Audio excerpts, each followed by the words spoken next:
across the UK.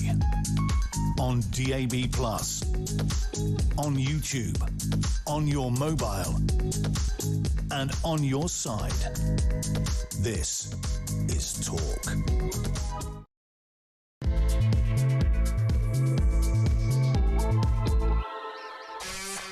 There you are. Good afternoon and welcome to Drive Time right here on Talk. I'm Kevin O'Sullivan and I'll be your host for 3 thrilling hours of news, views and topical debate all the way to 7 o'clock. Get on the show, get on the phone and call me on 0344 499 1000, or you can WhatsApp voice note me on the same number. And I promise to play your message out. It's Monday, May the 11th. Here's what's coming up. A delusional fool who doesn't seem to realise he's finished, Starmer, delivers the latest of his many reset speeches, every dreary, hackneyed word of which most of us instantly forgot. The Prime Minister's pathetically feeble address added up to promising to double down on every one of his dud policies the nation furiously rejected in last week's landslide in the annihilation of Labour at the local elections. What? In the extraordinary vote of massive support for reform, did Starmer interpret as a call to betray Brexit and get ever closer to Europe? NHS waiting lists are down, he lied. Migration is down, he lied, as the number of illegal migrants arriving here in the past 8 years topped the catastrophic 200,000 mark. We'll privatise British Steel, he pledged, as if that's a key issue for working people all over the country. A couple of asinine insults about Nigel Farage and the hilarious insistence that Two-Tier Keir can carry on as our hated leader for the next 8 years. And that was about it. With this kind of empty rhetoric and his bizarre pledge to do everything long-suffering Brits don't want, how much longer can this hopelessly weak and out-of-touch Prime Minister continue? 0344 499 1000. Also, I'll ask what on earth Starmer thinks he's achieving, bringing back from beyond the political grave clapped-out old Labour war horses Gordon Brown and Harriet Harman. Do you have any idea why poor deluded Keir thought this was a good idea? How is resuscitating dinosaurs with dubious backstories going to bring the voters flooding back? 0344 499 1000. In other news, another day, another lie from the Green Party's fibber-in-chief Zack Polanski. This time it emerges that he lied about working for the Ministry of Justice. Another thing he didn't do, just like he wasn't a spokesman for the Red Cross and just like he was never professionally recognised by the Association of Professional Hypnotherapists. Does zany Zack ever tell the truth about anything? 0344 499 1000. Plus, Diana's brother Earl Spencer calls on new BBC boss Matt Britton to lance the boil and reveal the full truth about how rogue reporter Martin Bashir conned the princess into that famous interview in 1995.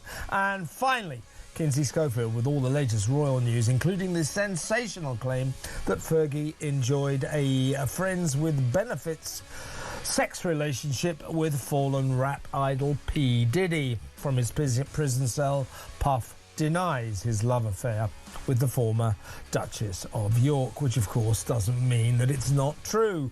All that and so much more. So don't go anywhere. Stick with me right here, right now on Talk, the home of free speech and common sense.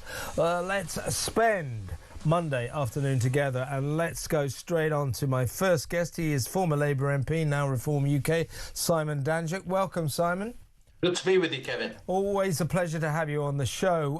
Well, let's just remind ourselves, if we must, about the Prime Minister's allegedly rousing speech this morning, the latest in his incredibly long list of reset speeches. He's always resetting, and this one was to save his career. Did he do enough? Take it away, Keir.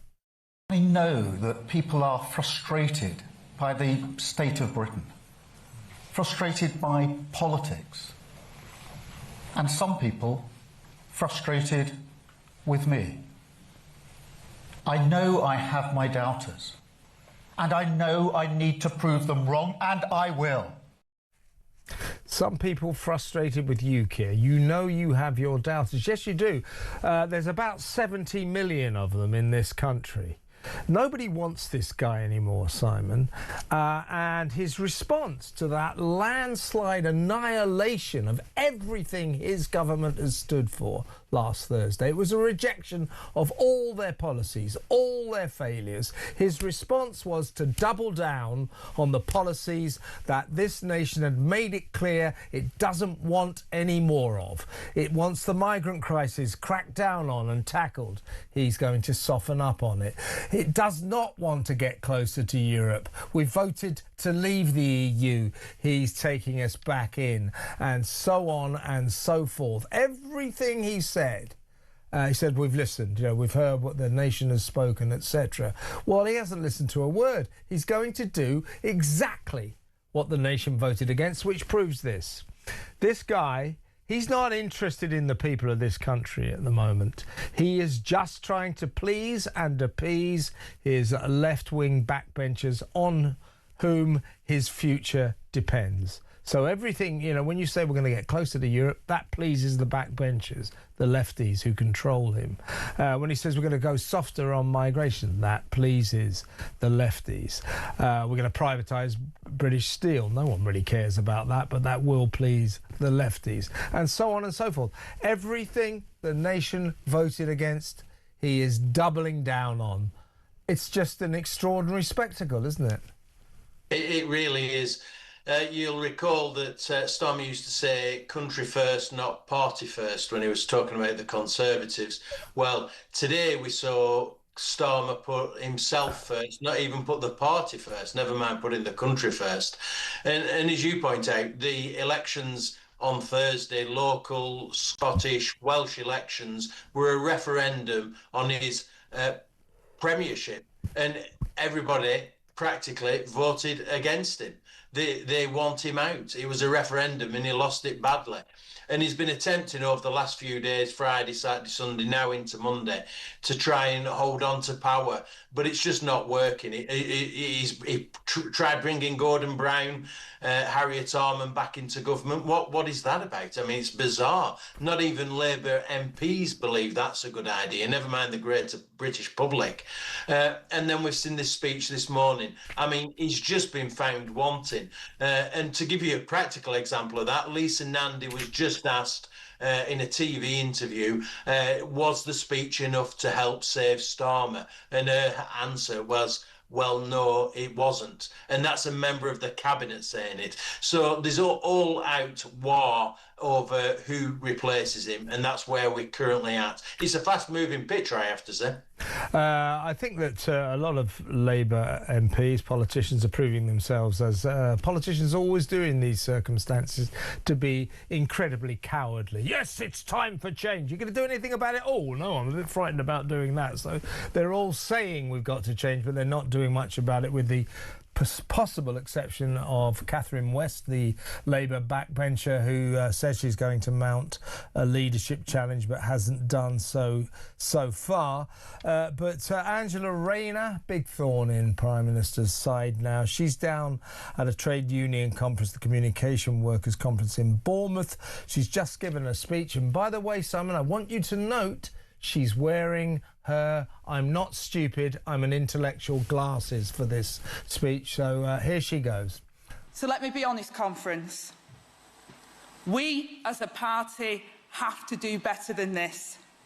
And we can only prove we mean our Labour values by putting the common interest ahead of factionalism. And we can start by accepting that Andy Burnham should never have been blocked. It was a mistake that the leadership of our party should put right.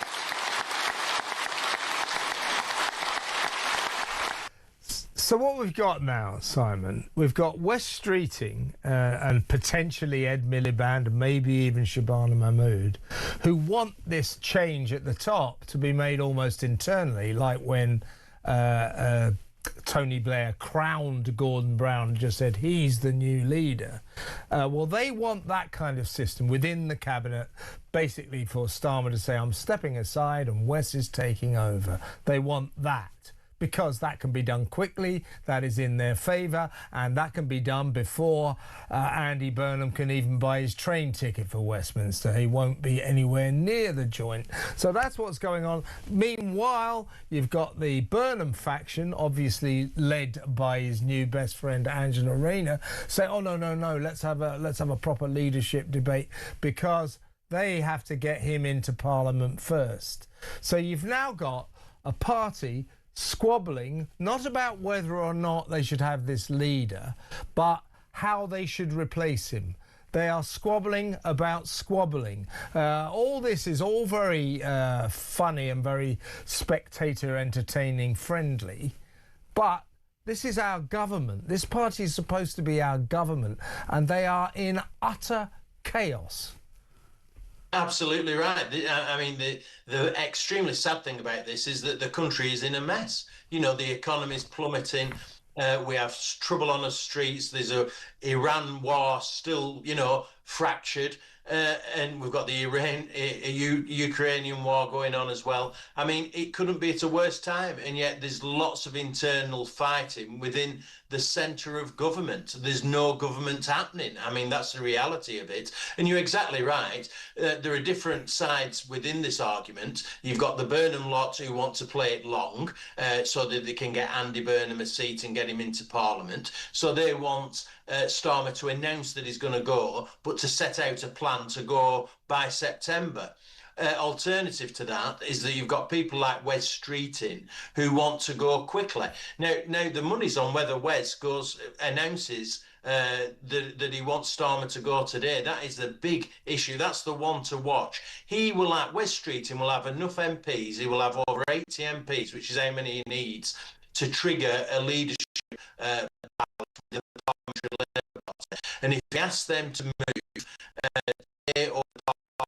then it's a very short election campaign on his ear within a matter of weeks.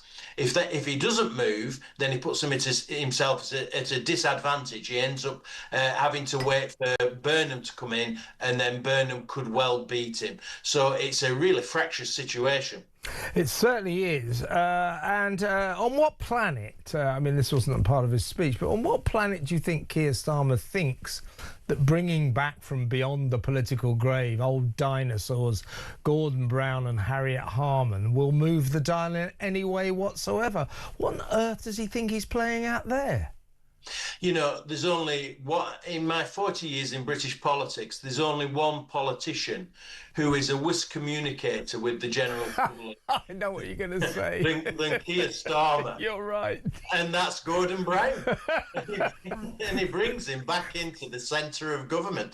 I mean, you could not make this stuff up. And you'll recall, I have some experience of this.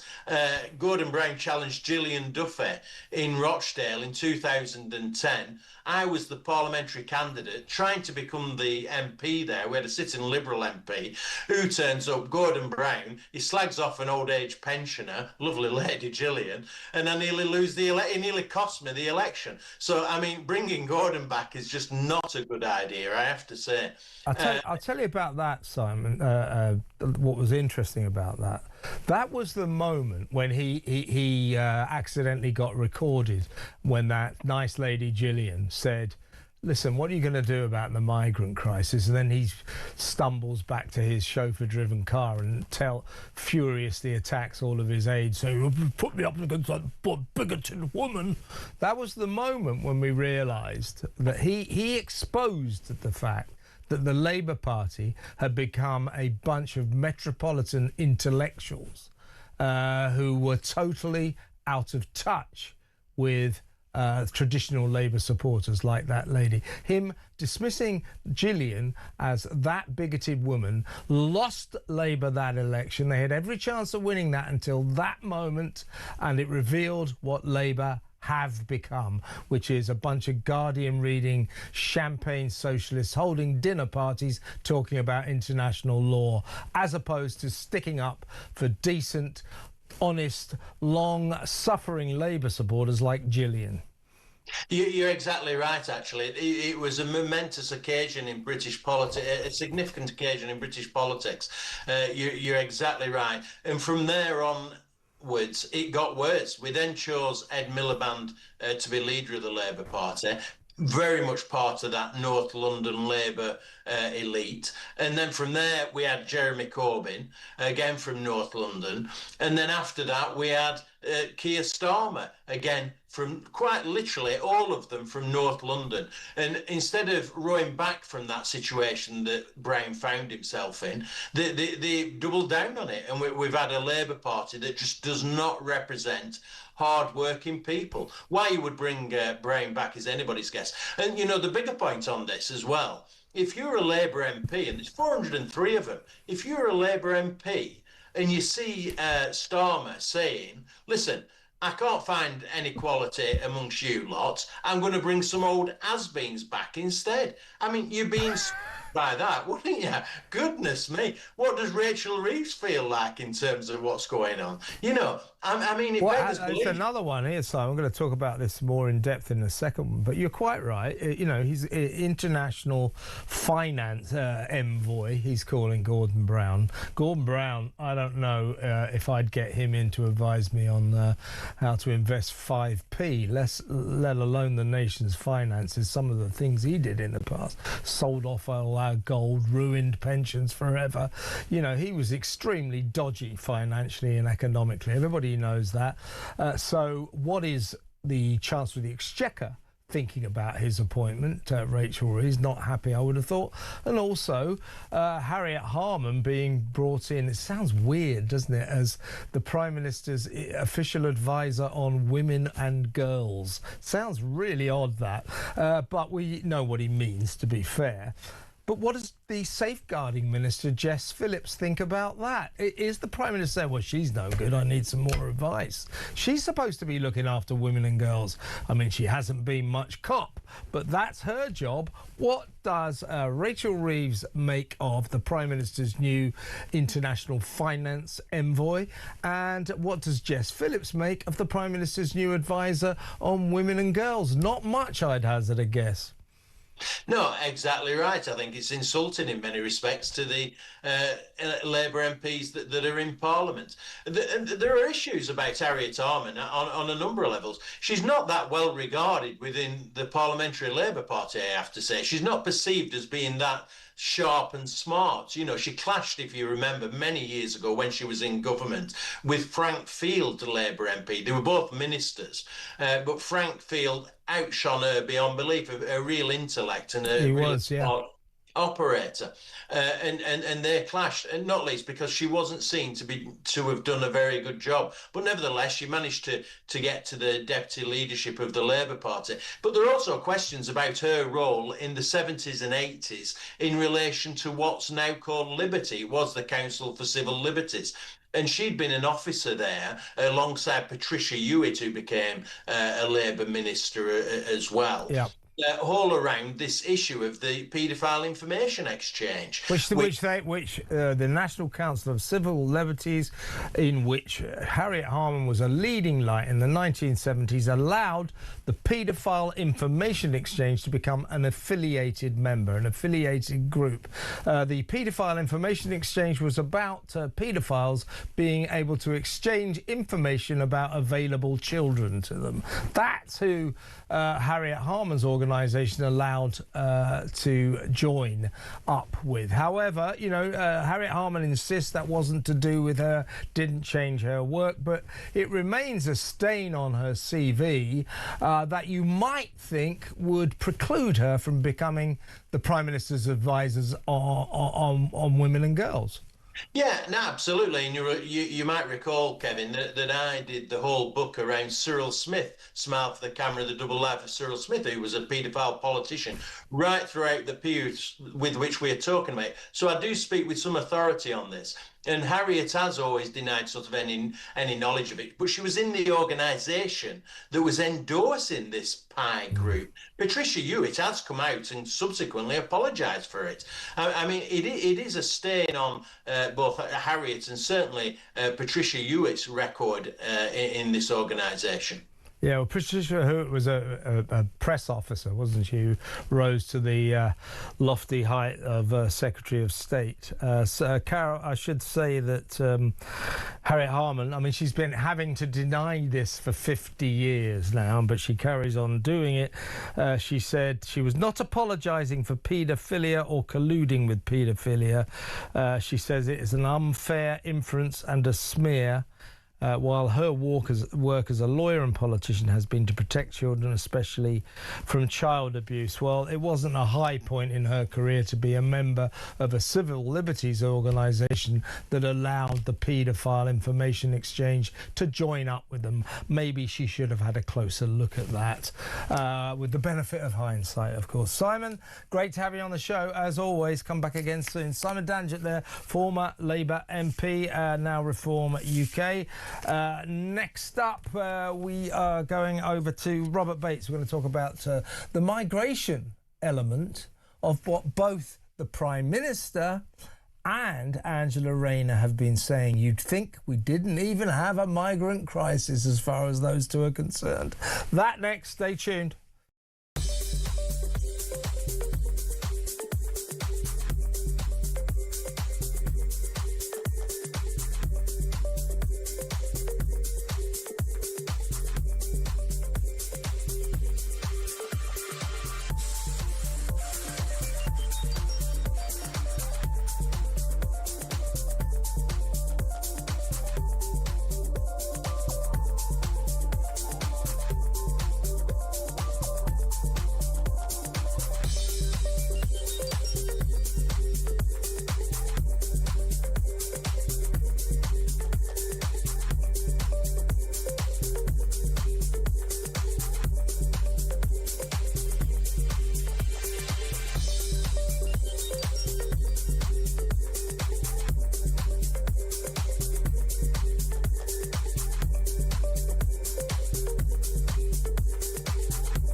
Brand new for 2026. It's going to be the only way to start your day. It's the home of common sense. It's where the nation can come to speak about the day's news. It's the Jeremy Kyle Breakfast Show.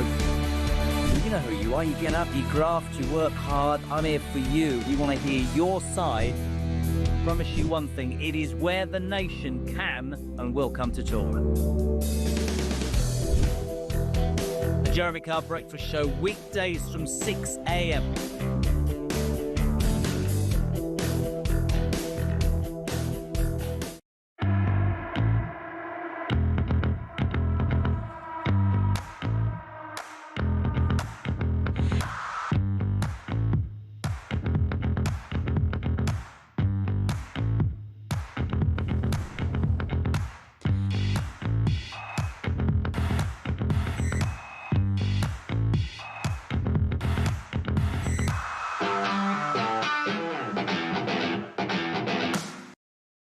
Across the UK, on DAB+, on YouTube, on your mobile, and on your side.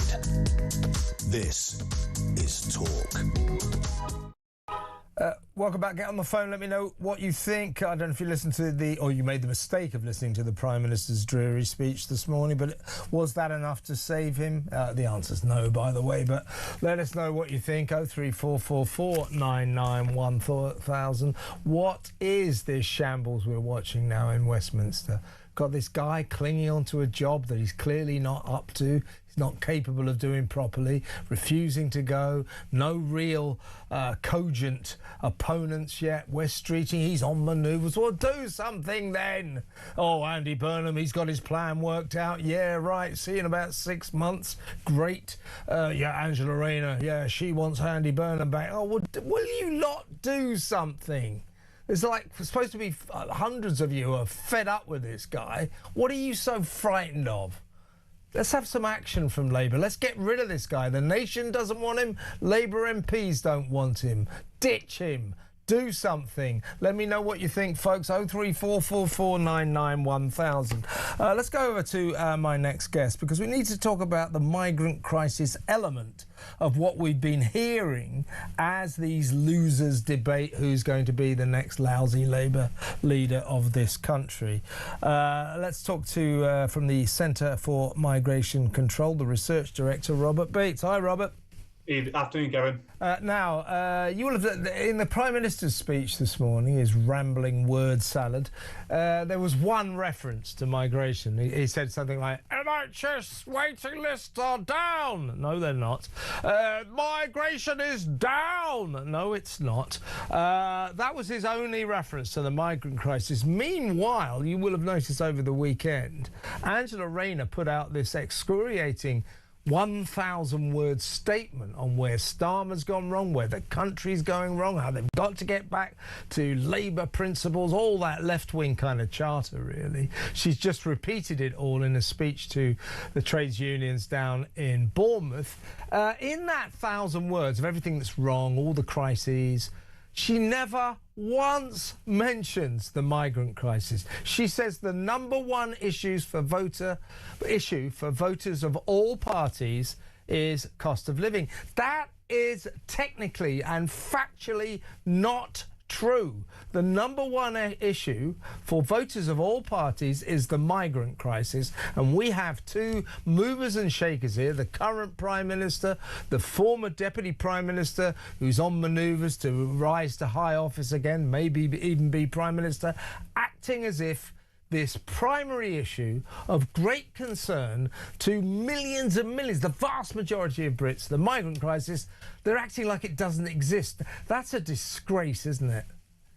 It just shows the contempt with which the Labour Party actually hold the views of the British public on this issue. And you're absolutely right. Immigration now has been in the top one or two of voters' concerns for several years, and it is something that is actually increasing at a rate of knots, not in any way ameliorating, whereas, you know, the economy always seems to be floating around up there just because it's an easy answer to give to these kinds of surveys. But I think that statement that she put out was astounding by its omission, and unfortunately we do have a situation where Starmer is dismal. Starmer has been an absolute failure for this country. He did give that one speech where what was it called, Island of Strangers, where he sort of pointed out that the mass migration, legal migration, had been a catastrophe. Didn't do anything about it, but at least he was prepared to talk about the issue. And I think, unfortunately, all the runners and riders in the forthcoming leadership election, which is inevitable now, don't really seem to even identify that as a problem. And I think, unfortunately, with Keir Starmer, with his Home Secretary Mahmood, we really have the best that we are going to get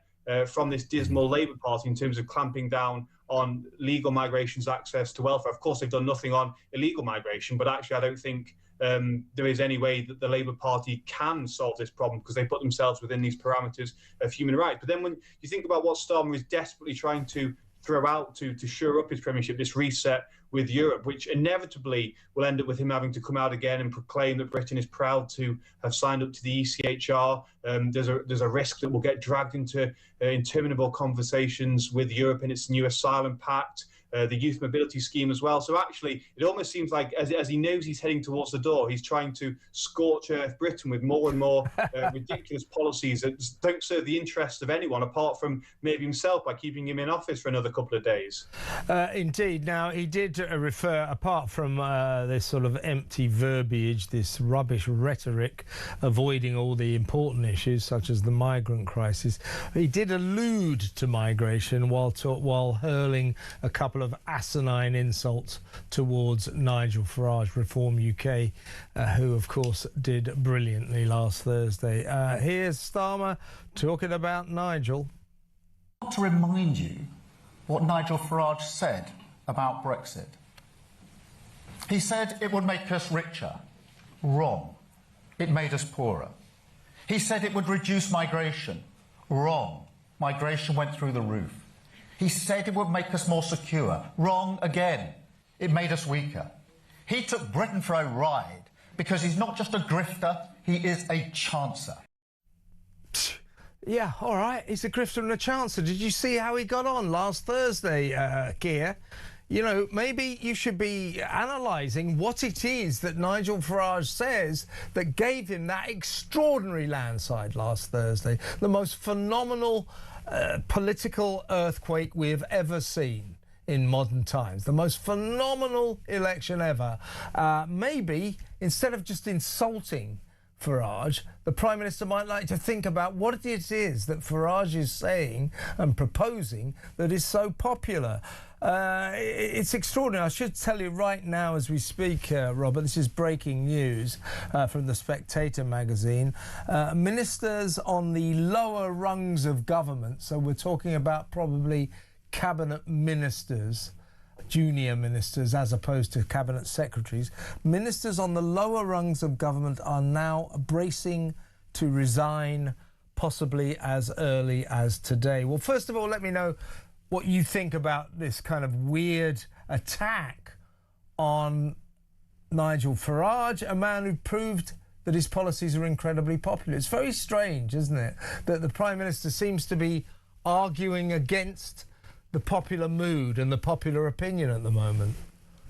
Well, of course, it's not the first time that Nigel has shown himself to hold positions that are popular. The 2016 referendum was one of the biggest democratic exercises, and he was on the winning side of that argument as well. And that was another argument that Starmer seemed very, very determined to ignore the voice of the British public when they do speak. So this is becoming quite a habit of Keir Starmer's, to actually look at what the British public, by and large, want to happen and either ignore it or go the opposite way, Remainer in chief of the Labour Party under Jeremy Corbyn. So this reset really is the last roll of the dice. What he's effectively trying to do is reposition the whole nature of the debate in this country onto an area where he thinks he's probably got the surer ground on Brexit. I think actually once that debate is to be reawakened, he's going to be in for a very rude surprise, because I don't think people will easily forget the betrayals of 2019, and if he's to go down this route, the betrayals that will be unfurling in front of us. As for this breaking news, I am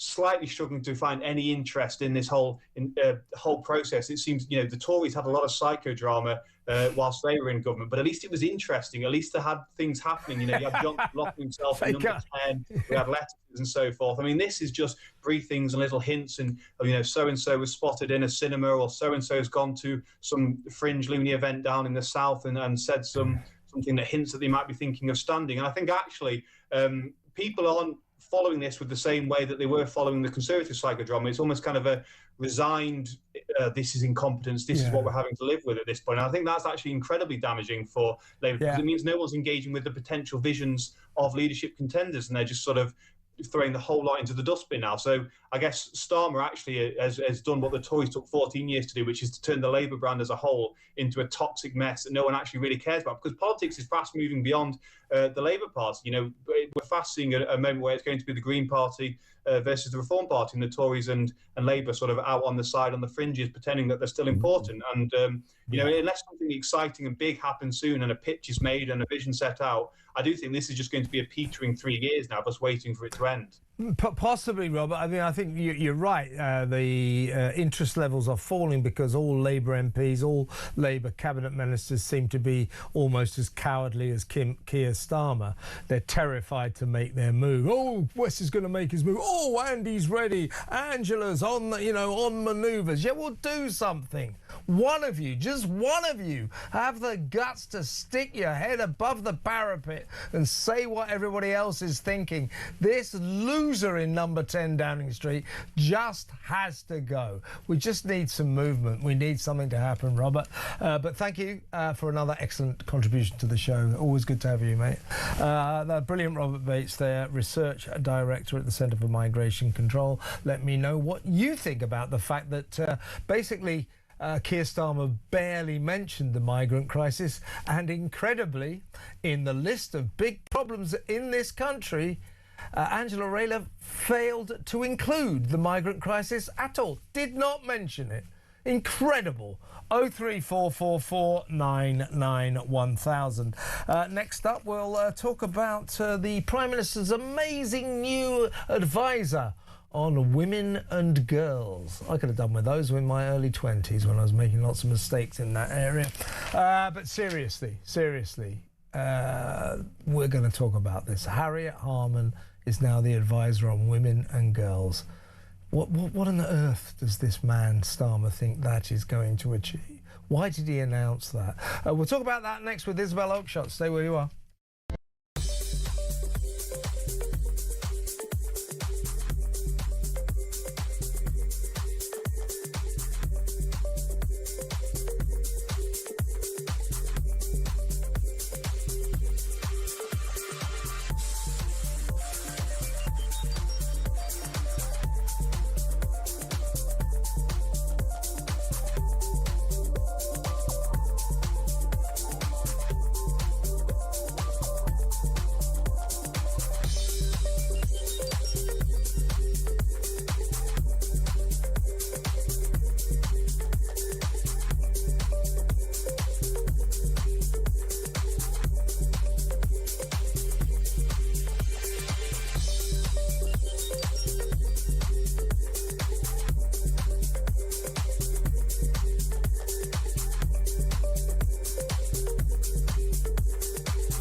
Across the UK, on DAB+, on YouTube, on your mobile, and on your side.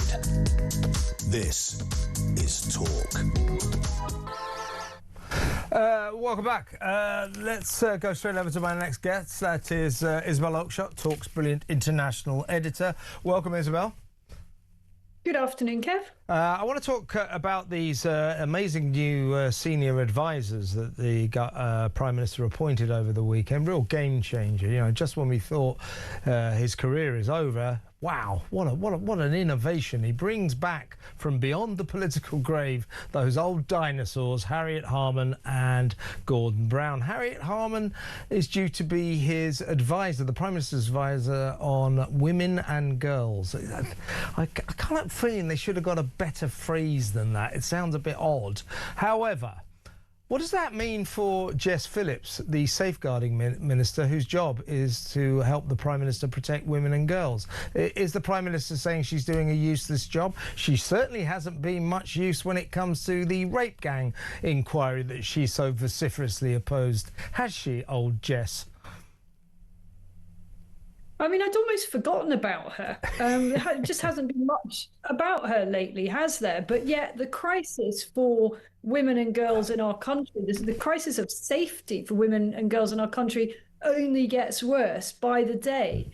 Not a week goes past that there isn't some horrific court case about some horrific rape or sex attack on some poor innocent woman as they walk home from a night out, and often, I'm afraid, linked to the asylum crisis. And yet we've heard nothing about that from Jess Phillips and nothing about the grooming gangs for quite a long time. I mean, I do find it kind of weird that Harriet Harman is being brought back at all, and in this capacity in particular. I'm surprised she's accepted it, really, because it is exactly the role that she had, I don't know, about 15 years ago. I'm trying to think when she literally was Minister for Women, I think, Women and Equality. She was, you're right. Back in about 2008 or something like that. 1873, I think it was, yeah.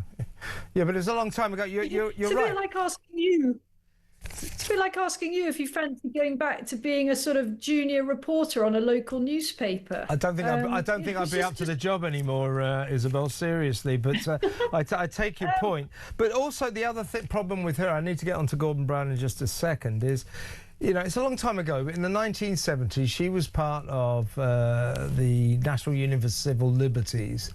who allowed to become an affiliate member of their organisation, the Paedophile Information Exchange. The Paedophile Information Exchange was for paedophiles to swap information about children that they might be able to sexually abuse. Now, Harriet Harman, she's been fending this off her entire career. To be fair, she says that was nothing to do with me or my work. You know, I don't have to apologise for something that didn't involve me. But she was in that organisation, and they allowed the Paedophile Information Exchange to join, and she needs to own that. She refuses to apologise. Another senior Labour figure, Patricia Hewitt, who was at one point Immigration Secretary, wasn't she? She did at least apologise for this affiliation. Harriet Harman never has. Now, you know, she'll say nothing to do with me, it's 50 years ago. But again, it does make you feel, well, wouldn't it have been better to find an advisor on women and girls who didn't have this kind of backdrop? I mean, I just don't think I actually really admire Harriet Harman in many ways. You know, let's set aside her politics. She has been around for such a long time in a very male-dominated world. She's one of the earliest sort of female MPs under the on the Labour badge, you know, along with Diane Abbott. These women have taken a lot of hits over the years, and I've got a lot of admiration for her on that front. And she's a true champion of equal rights for women and many things that I can sign up for, and an awful lot more that I absolutely cannot. Women who she believes can have penises. Oh, don't even start me on that, Kev. Well, she does believe, she believes that. So that is another problem for me. That's another problem. I'm not in any way making a wholesale defence of Harriet Harman. I know. I'm going to go into this in a bit more detail in a minute. But in any case, what I'm saying is that if Harriet Harman is the answer to Keir Starmer's problems, then the question is totally the wrong one. It is utterly bizarre to bring back these ancient relics, and the history of prime ministers doing this when they're in a tough spot. You know, look at Rishi Sunak bringing back David Cameron. Do you remember that? I mean, did that save Rishi Sunak? I'm pretty sure it was him that brought back David Cameron. It was, yeah, as foreign minister, yeah, that's foreign secretary. I couldn't believe it. A few months later, Sunak was out. You know, this is a bit of a habit of prime ministers when they're in dire straits. Get some oldsters in. I mean, the other one was Keir Starmer bringing back Peter Mandelson. It doesn't work. How did that work out? Not that well. The old band. It just doesn't work. Well, let's talk about this bringing back syndrome, because the other beneficiary of this, of course, is former Prime Minister Gordon Brown, who has been brought back as the Prime Minister's envoy for global finance, the global finance envoy. Again, there's a question to be asked, well, how does that make the Chancellor of the Exchequer, Rachel Reeves, feel? Not that great, I would have thought. But Gordon Brown, to advise you on global finance, he's the man who sold off half of the UK's gold, 395 tonnes of it, back between 1999 and 2002, 3 years. He raised just $3.5 billion, flogging half of our gold at rock bottom prices, a decision which is roundly considered to be an enormous mistake. Don't forget, he's also the guy who abolished tax credits on dividends from pension schemes, which basically spelled the death of the final salary pension. He's ruined our pensions. This guy is no economic genius, is he? Well, don't you remember that he saved the world during the financial crisis? Yeah.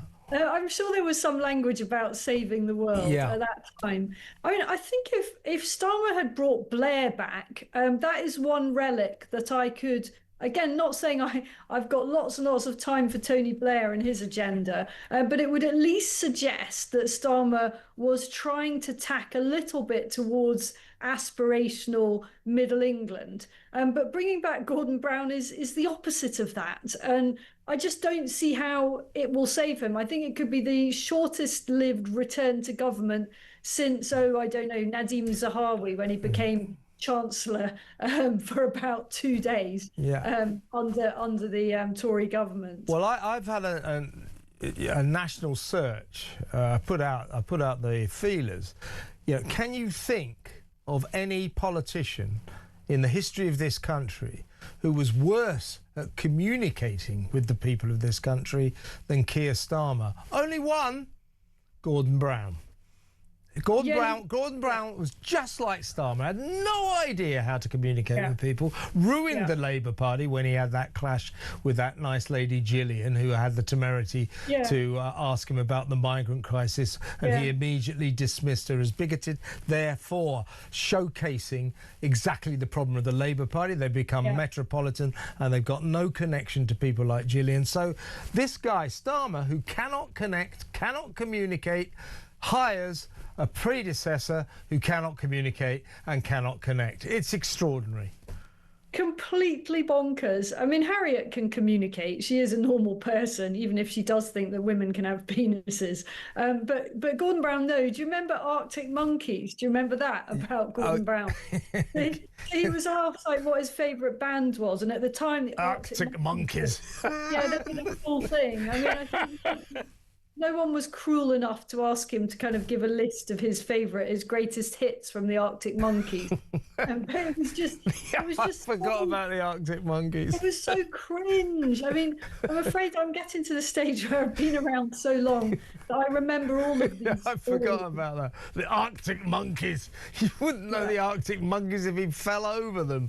Ridiculous. But we shall see how this all works out. Not very well. It certainly hasn't gone down. He's also, of course, the guy who said boom and bust is over. So he wasn't... No more boom and bust. Prudence. Prudence. Boom and bust is over. Boom and bust was not over. Wrong again, Mr. Brown.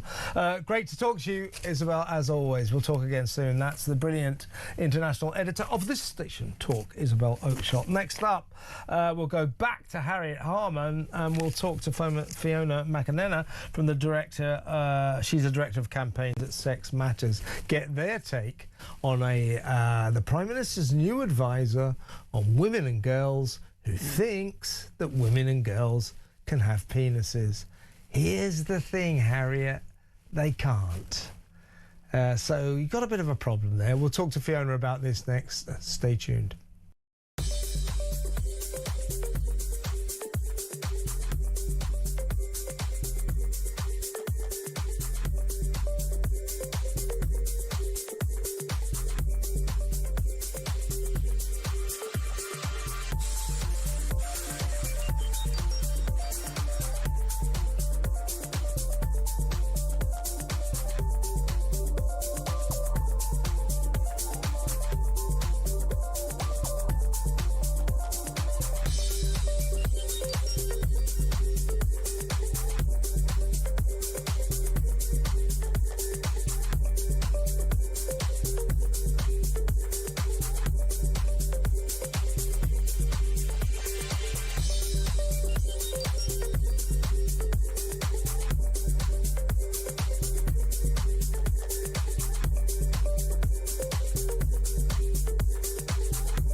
I'm Mark Dolan. Join me every weekend from 6 a.m. for the stories that matter to you.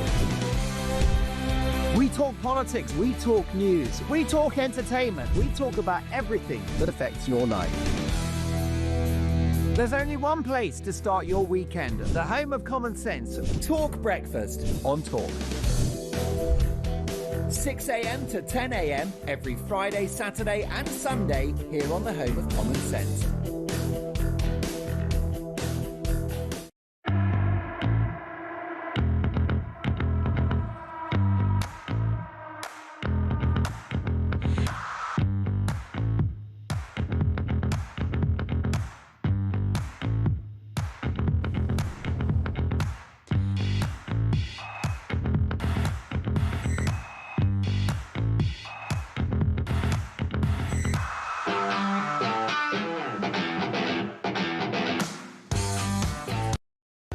across the UK.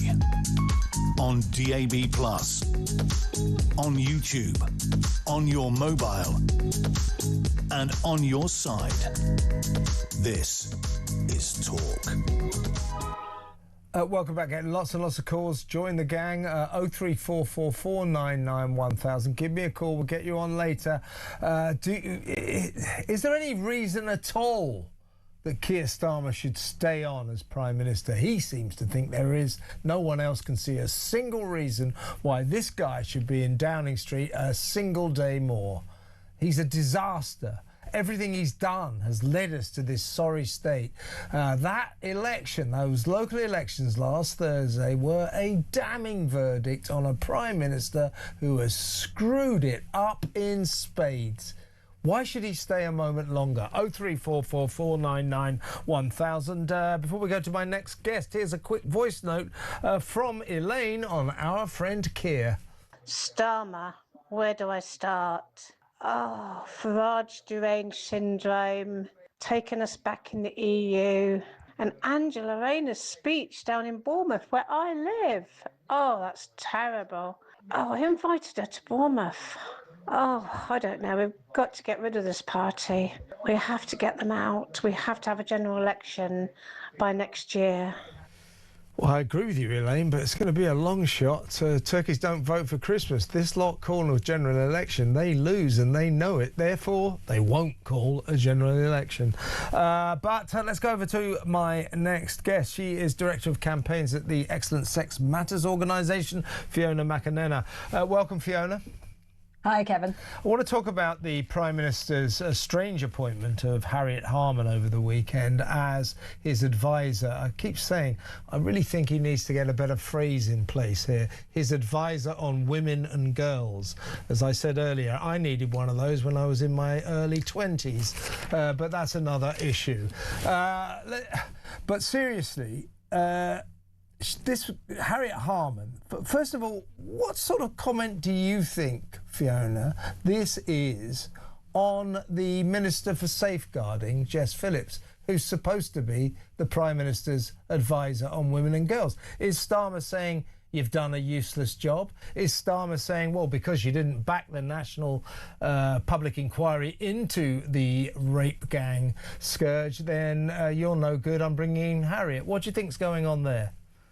Well, there are two ministers who might take exception to this. So one, as you rightly say, is Jess Phillips, who's responsible for the government's big strategy on violence against women and girls and how to halve it. That's what they've pledged to do. Mm-hmm. And the other one, of course, is Bridget Phillipson, who's the Minister for Women and Equalities. And we're all waiting for Bridget to lay the guidance on single-sex spaces, which she has promised to do this month. So both of them may be a bit puzzled as to why the Prime Minister needs to bring in Harriet Harman. Now, the thing she did in the last Labour government in 2010, just before they lost that election, was she shepherded through the Equality Act. And the Equality Act was an integration of various other acts, the Sex Discrimination Act and Race Relation Act and so on. So lots of other things all brought together in one big law. But after the Supreme Court a year ago announced that the meaning of woman and man in the Equality Act could only be what you were born, could only be biology, she declared that that didn't mean that trans women couldn't go into women's spaces. In other words, that men who say they're women, in her interpretation, could still use women's spaces. And that was completely startling. You know, the Supreme Court said this is what this law means. It could never have meant anything else. And she came out with a misinterpretation of it. So it's very demoralising for everyone who thought that we might finally have some clarity. Yeah, and what do you make of the fact that the Prime Minister's new advisor on women and girls believes that women and girls can have penises? What do you think about that, Fiona? Well, I don't believe that that's what she thought in 2010 when the Equality Act was created. I mean, no one really believes that, do they? But for some years... You're right, but a lot of people pretend they do, yes. They pretend they do, and for some years, other organisations claimed that getting a piece of paper from the government saying you'd change your birth certificate, a gender recognition certificate, because you believed so firmly and needed everyone else to believe that you changed sex, people believe that the law sort of required you to go along with that. And a year ago, the Supreme Court said, no, the law does not require that. It doesn't make any sense. You trash other people's rights if you do that. By all means, let's not be mean to these people, but you cannot change your sex, and sometimes that matters. I don't believe her. I think that any person who is in a position of power to administer to the needs and the desires of women and girls must be someone who does not believe that a man can become a woman. Harriet Harman believes that a man with a bit of surgery and a bit of makeup and a dress and some high heels can become a woman. That is not the case. It's not true. So it's a stupid thing to believe, but also I think it makes anybody who believes that unsuitable to be the person advising the Prime Minister on women and girls, because a prerequisite for being such an advisor must surely be that you understand what a woman and a girl is. Yeah, and what's more, to give good advice, you have to comply with the law. And a year ago, it was made crystal clear in the Supreme Court of this land that woman in the Equality Act and girl means a female person. There's only one way to be a woman, that is to be born female and grow up. There's no other way, no magic piece of paper. And so how can she possibly advise on government policy on women and girls if she doesn't seem to recognise what the law of the land is? And, you know, this government's track record on protecting women is just lamentable. You know, so you had this reluctance, this delaying of the rape gang inquiry for Labour for a long time, saying not necessary to have a public inquiry. Yeah, it really is. There's 250,000 victims out there, the worst sex scandal this country has ever known. Yeah, so maybe, yes, we do need a national public inquiry. They tried to stop that coming in. Then, of course, you get the Prime Minister saying, who's the best guy I can find to be the ambassador to the United States? I know, it could be the best friend of the world's most notorious paedophile. That does not betray, on the part of the Prime Minister, a particular interest in the welfare of women, does it? Well, and the most obvious and easiest thing the government can do right now is get this darn guidance out that everyone claims to be waiting for. They shouldn't be waiting, but at the very least, if they care at all about women and girls, they should remove that excuse and get this guidance out. And that's currently sitting with Bridget Phillipson. It should have nothing to do with Harriet Harman, but it is not clear now who's in charge here on this issue.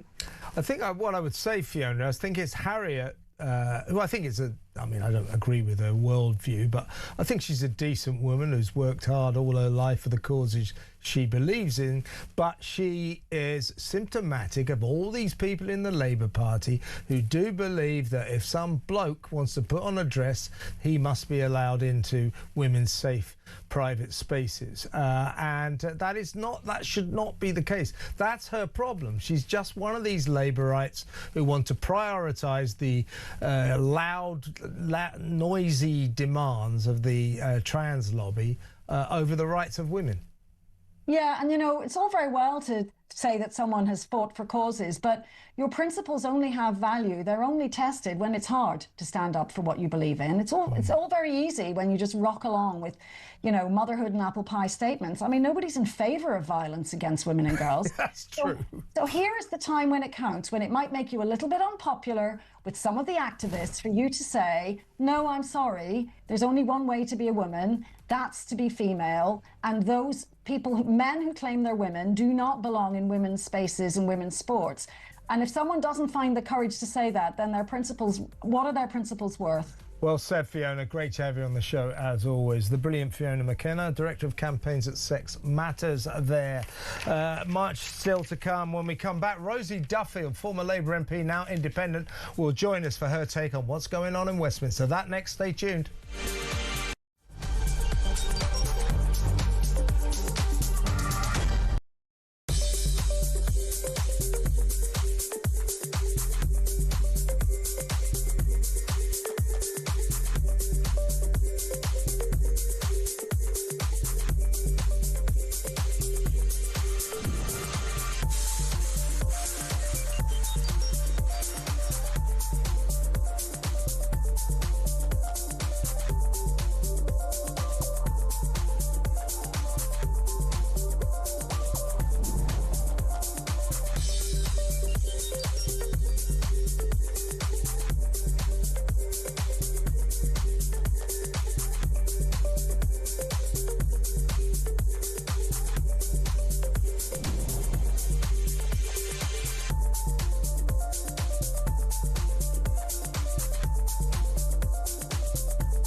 across the UK, on DAB+, on YouTube, on your mobile, and on your side. This is Talk.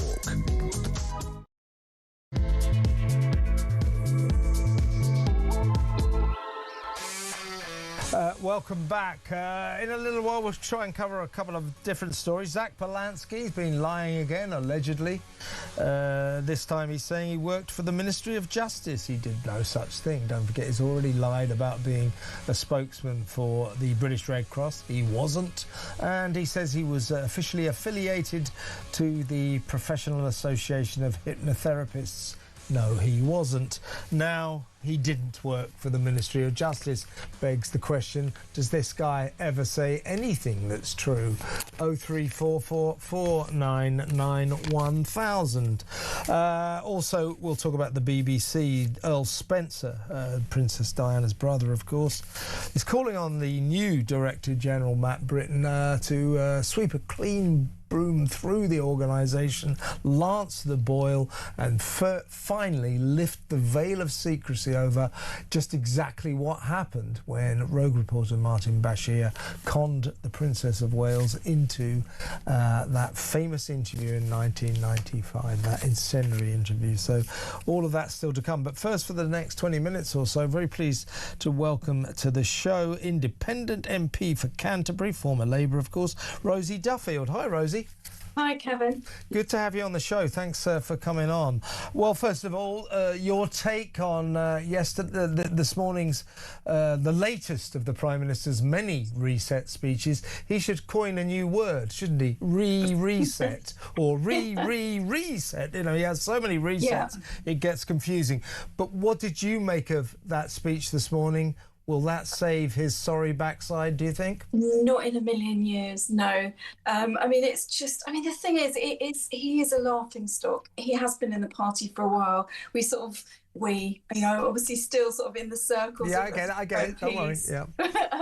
But, you know, we sort of veer from laughing, crying, to just feeling really despondent, to be honest. And that's been the case for the last few years. He's got to go. There's no way around it. He's just got to go.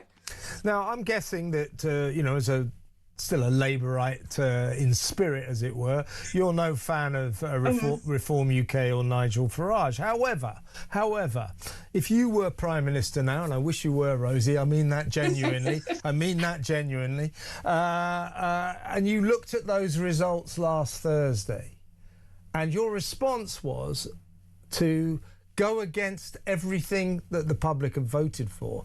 They voted against virtually every policy that Keir Starmer stands for, everything. Yeah. And his response has been to double down on all the policies the people of this country made it clear last Thursday that they hate. What on earth is that all about? Brilliant question. I think, look, obviously I'm never going to be Prime Minister, and I don't think I'd like it, to be honest.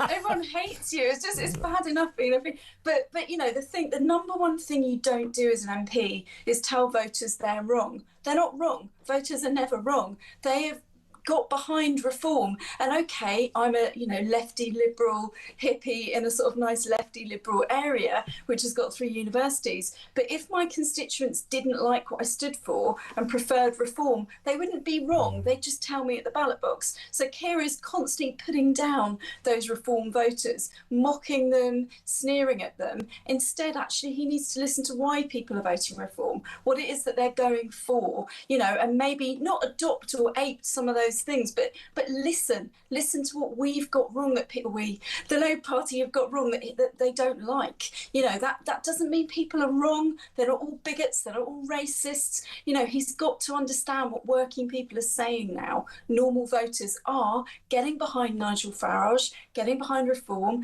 and they're fed up to the back teeth of this version of Labour. And yeah, exactly right. I mean, The electorate made it clear last Thursday that, they want something to be done about the migrant crisis.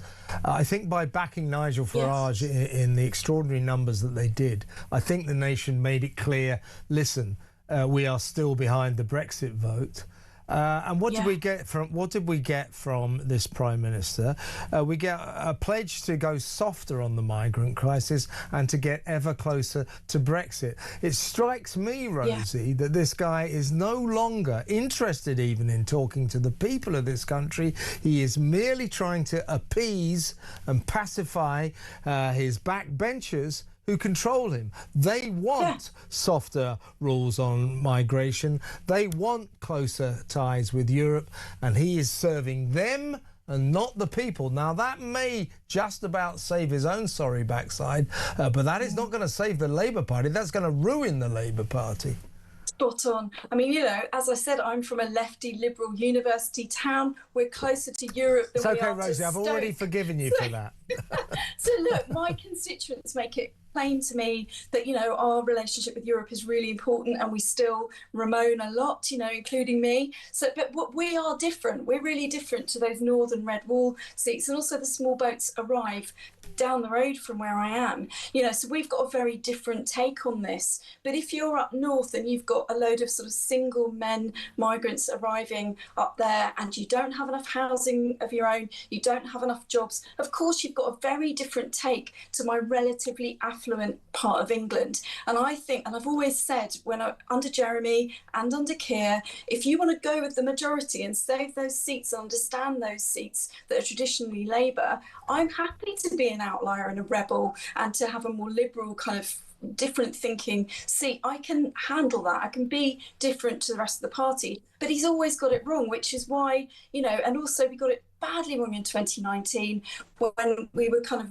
woolly about Remain or Leave and lost 60 MPs from Leave seats. So somehow or other, for the last few years, we've just got our finger off the pulse, and I think it really is. I didn't know what Westminster bubble meant before I got there, and now it is more Westminster bubble versus the rest of England and the UK than ever before, in my opinion. These people just don't seem to be in touch with ordinary voters. They're extraordinarily out of touch. So you've got Keir Starmer in his speech this morning, as I say, doubling down on all the policies that the electorate made clear they don't want and don't like. Bizarre. And then you got Angela Rayner standing up. She made her 1,000-word statement on the state of the nation over the weekend, you know, which was a absolutely excoriating criticism of Keir Starmer and everything Keir Starmer's done. But bizarrely, in this entire 1,000-word statement by Angela Rayner, which I've read word for word, she never once mentions, in all the problems of this country, she goes through them, she never once mentions the migrant crisis. Now, she says the number one issue for voters of all parties is cost of living. Well, you know, it's a very important issue, but as a matter of statistical fact, it is not the number one issue. The number one issue is the migrant crisis, and by Starmer only mentioned it fleetingly in his speech this morning. He said, migration is down. No, it's not. It's a lie. But that was his one mention of the migrant crisis. Angela Rayner not mentioning it at all. These people are in denial about an issue that is very important to the people of this country. You all know this, representing a constituency in Kent right on the front line. Yeah, absolutely. And look, it is uncomfortable for us naturally as, you know, people that have always welcomed refugees and all of those things. And I've got some brilliant communities from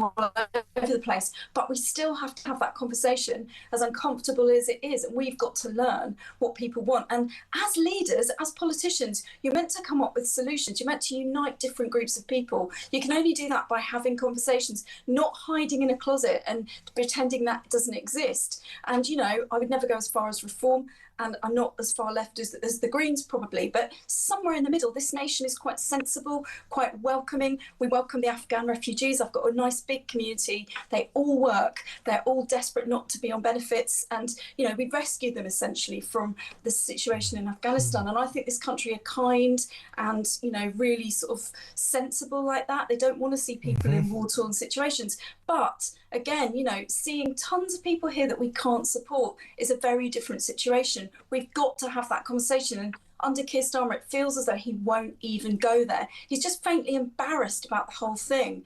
And I don't know. I mean, it's just not leadership, is it? I don't know what it is. No, it isn't. Now, you mentioned earlier that you don't want to be Prime Minister because everybody hates you. I think there's a lot in that. I think most Prime Ministers get fairly hated at some point in their careers at the top. But Keir Starmer, there's something unusual about the level of hatred that the people of this country feel towards him. It's visceral. People despise this man. I don't know why. Perhaps you can give me your theories. I would suggest it's something to do with 14 policies declared and then you turned on. The fact that nobody can trust a word that he ever says. And that taxes keep rising, all of our problems keep getting worse, social cohesion, cultural, Islamophobia, anti-Semitism, the migrant crisis. He doesn't solve anything. He just seems to make everything worse. And 14 U-turns. Why do you think, Rosie, that this Prime Minister in particular is so massively unpopular, without a doubt the most unpopular Prime Minister we've ever had? What is it about Starmer that makes him so spectacularly, unusually unpopular, do you think? I mean, he really is. You know, you've been covering politics for a long time, and like, we've never seen this before. You know, Thatcher had her haters, and, you know, lots of people have sort of laughed at Boris and things, and Liz Truss was Liz Truss, but this is, you're right, he makes people really angry.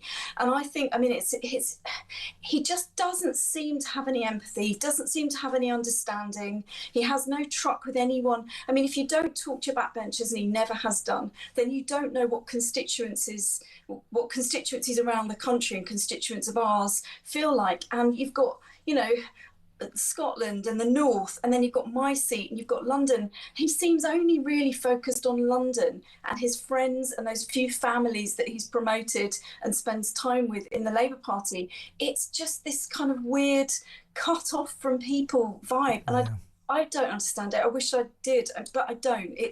He's just a strange person, and his personality, I don't know what he believes in. I don't know what his passion is. I don't know why he came into politics. And usually we've been on the backbenches for ages and ages. We've kind of made a footprint. We've said what we believed in. We've made impassioned speeches about things, and then we'll try and be Prime Minister. But he's a bit like a ghost in that sense. He'd never done any of that stuff.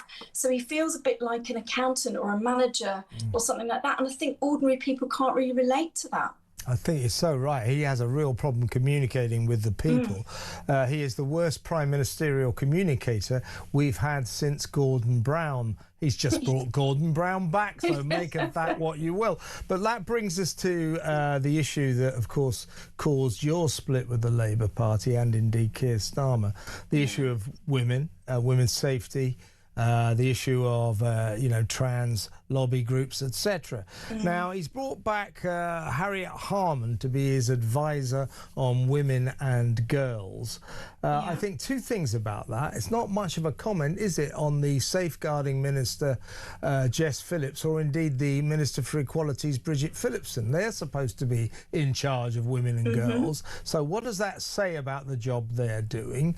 And furthermore, Harriet Harman, I mean, I've got a lot of time for Harriet Harman. I don't agree with her worldview, but I think she spent a career fighting for causes she deeply believes in. All credit to her for that. However, she is on the typical Labour bandwagon when it comes to trans issues. This is a woman who's just been appointed the Prime Minister's advisor on women and girls, but she can't actually define what a woman and a girl is.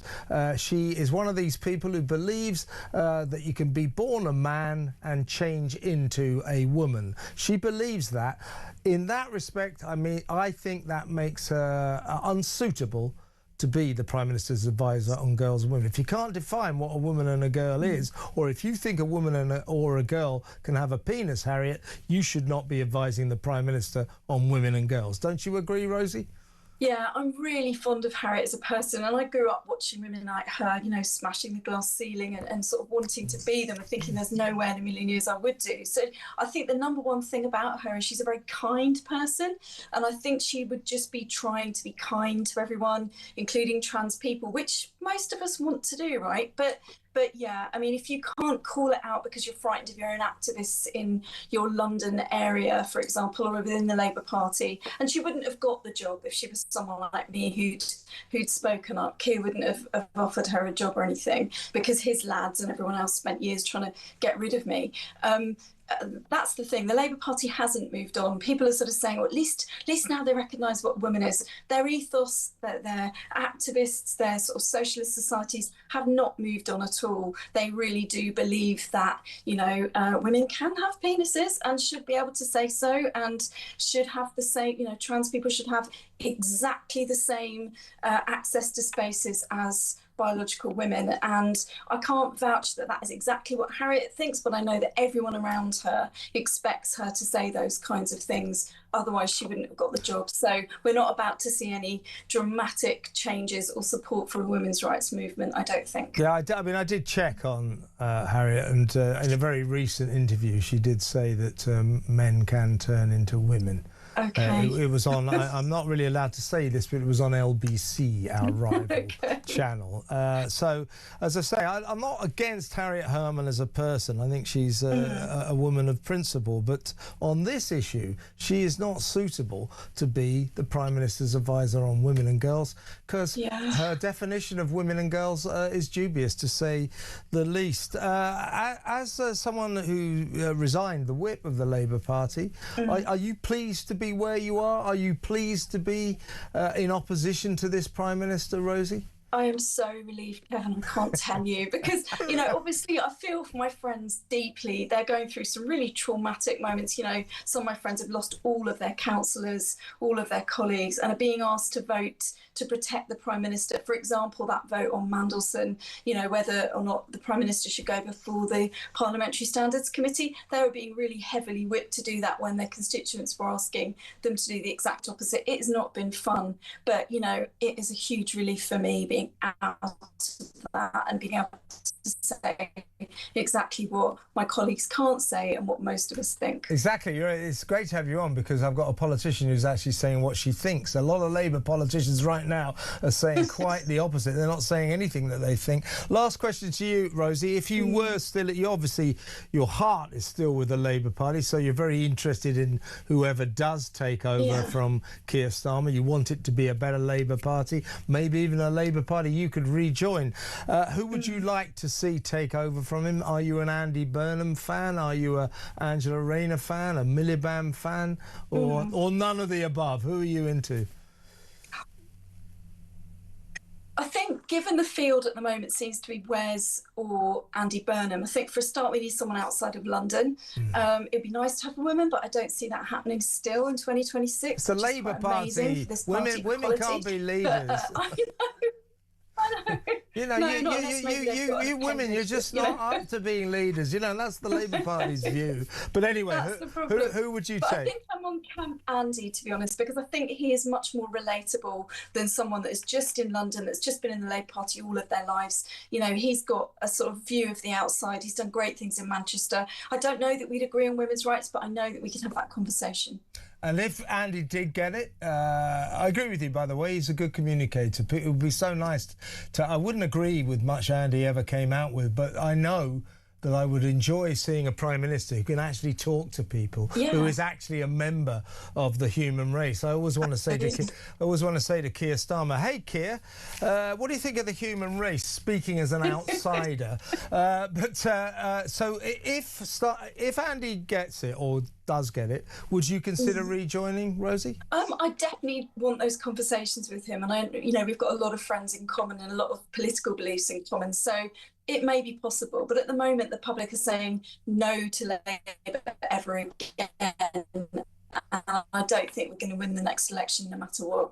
Rosie, it's been fantastic having you on the show. Fantastic stuff. Please come on again very soon.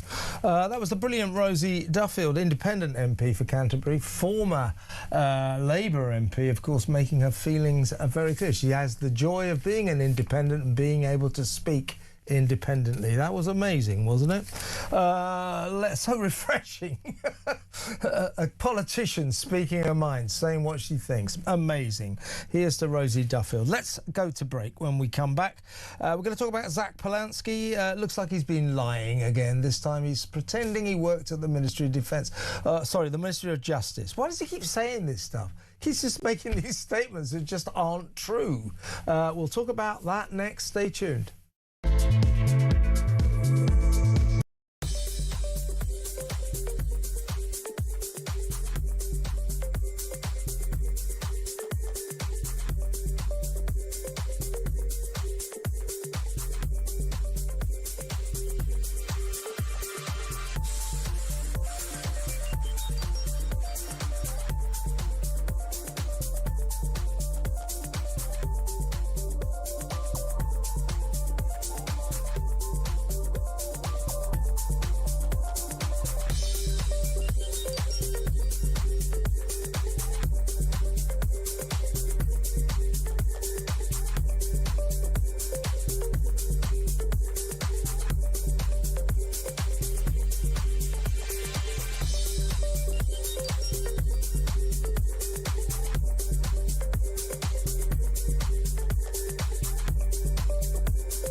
I'm Mark Dolan. Join me every weekend from 6 a.m. for the stories that matter to you. We talk politics, we talk news, we talk entertainment, we talk about everything that affects your life. There's only one place to start your weekend, the home of common sense. Talk Breakfast on Talk. 6 a.m. to 10 a.m. every Friday, Saturday and Sunday here on the home of common sense.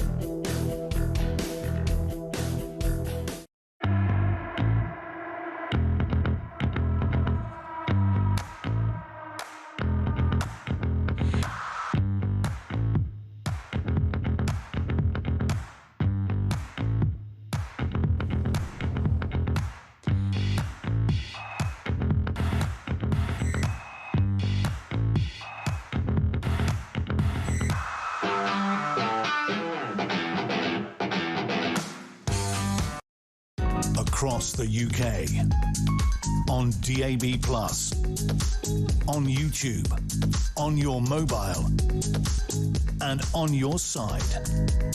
This is Talk.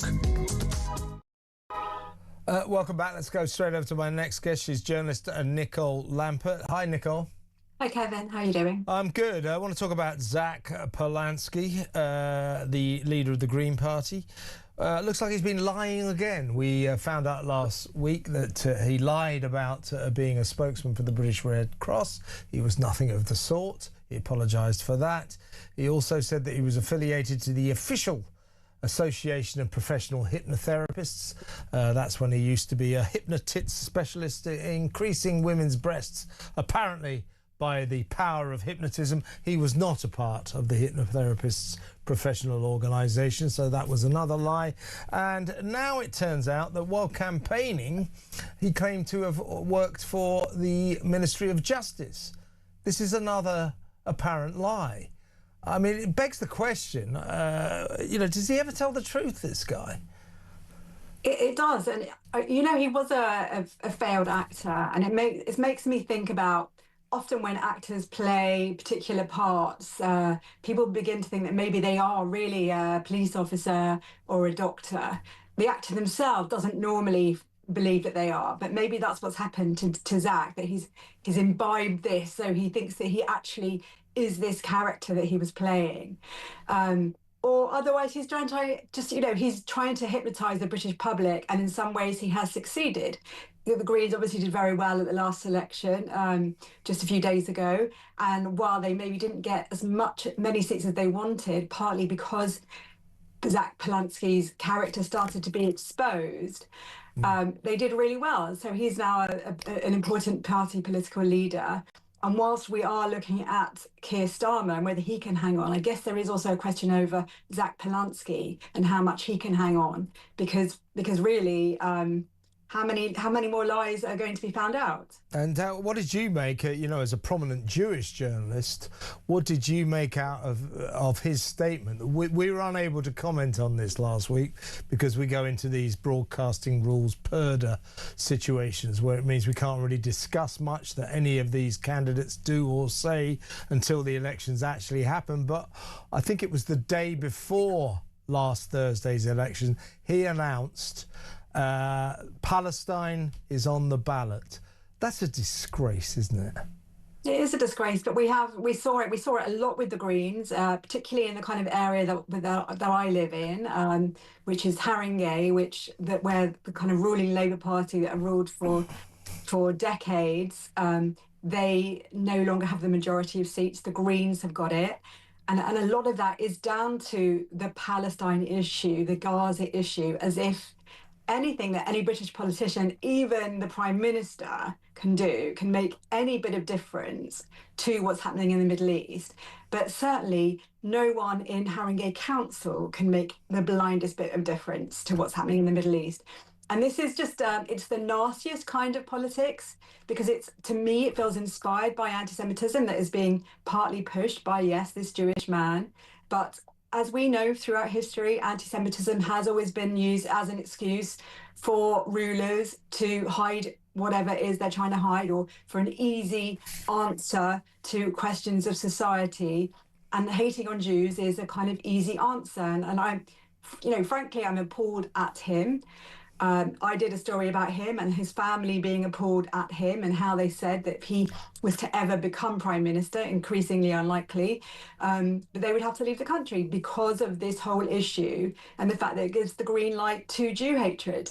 Exactly right. Now, just to quickly go back on his Ministry of Justice claim, he said on his official campaign website in 2020 that he was, and I quote, currently working at the Ministry of Justice on their training and diversity programmes.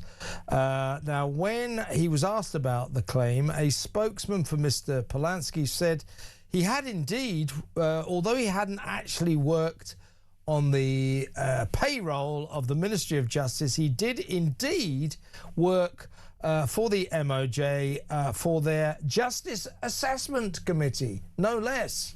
The only problem is there's no such thing as the Justice Assessment Committee. So he's telling these lies, and then he's getting spokesmen to come up with lies to back up his lies. This guy is not fit to be a major political party leader. That is clear.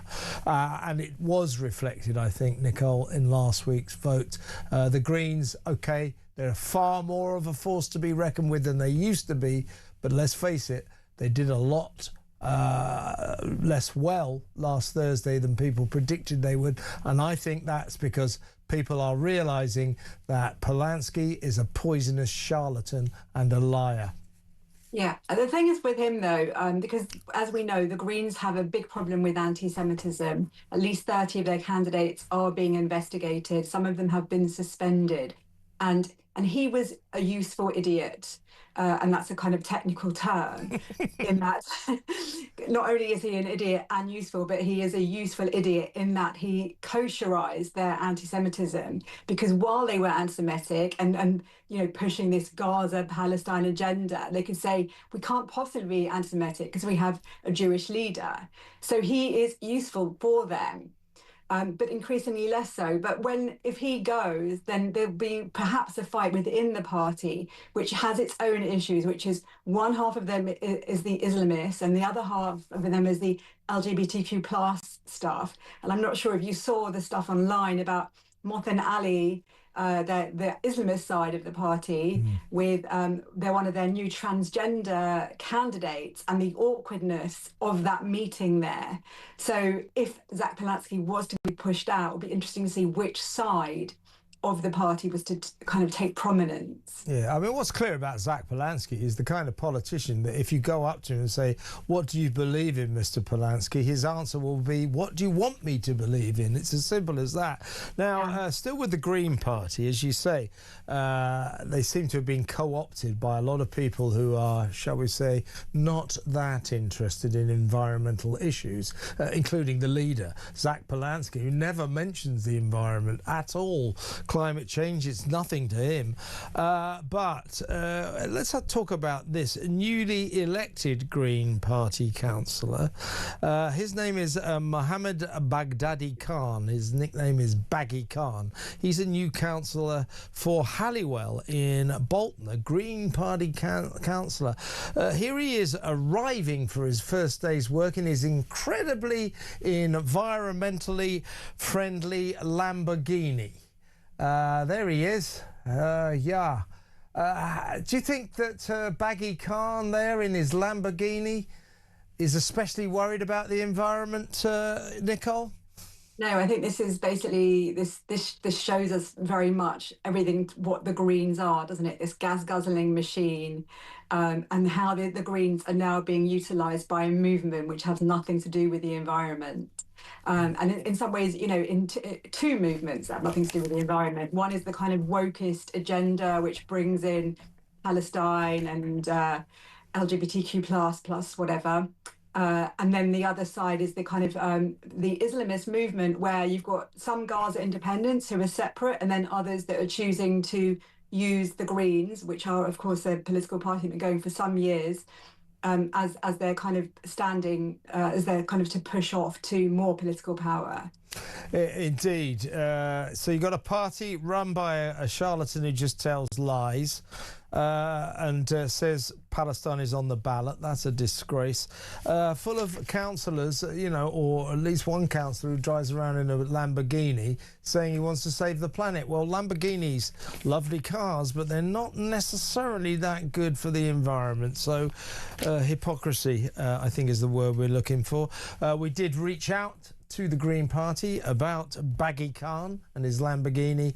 We haven't heard a reply yet. You'll be extraordinarily surprised to hear, Nicole. Nicole, great to have you on the show as always. Real pleasure. Thank you. Nicole Lampert there, Jewish journalist. Well, I keep saying, you know, she's a journalist, okay?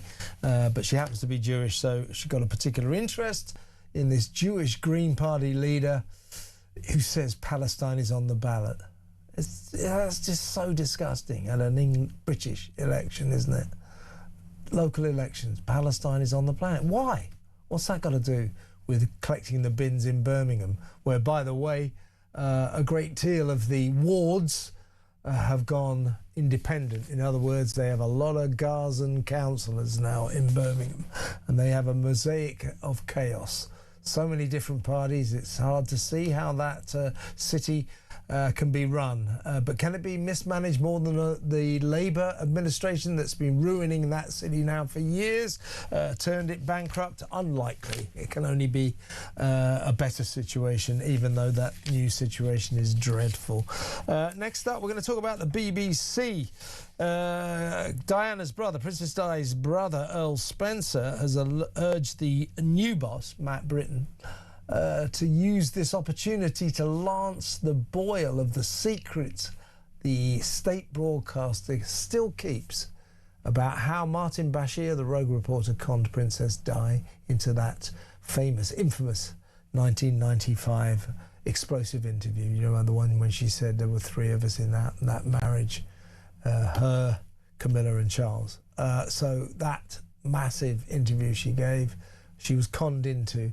BBC, according to Earl Spencer, Diana's brother, has still not told us the full truth about that. He said it's time to do that. I agree with him. What do you think? 03444991000. That next. Stick around.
Across the UK, on DAB+, on YouTube, on your mobile, and on your side.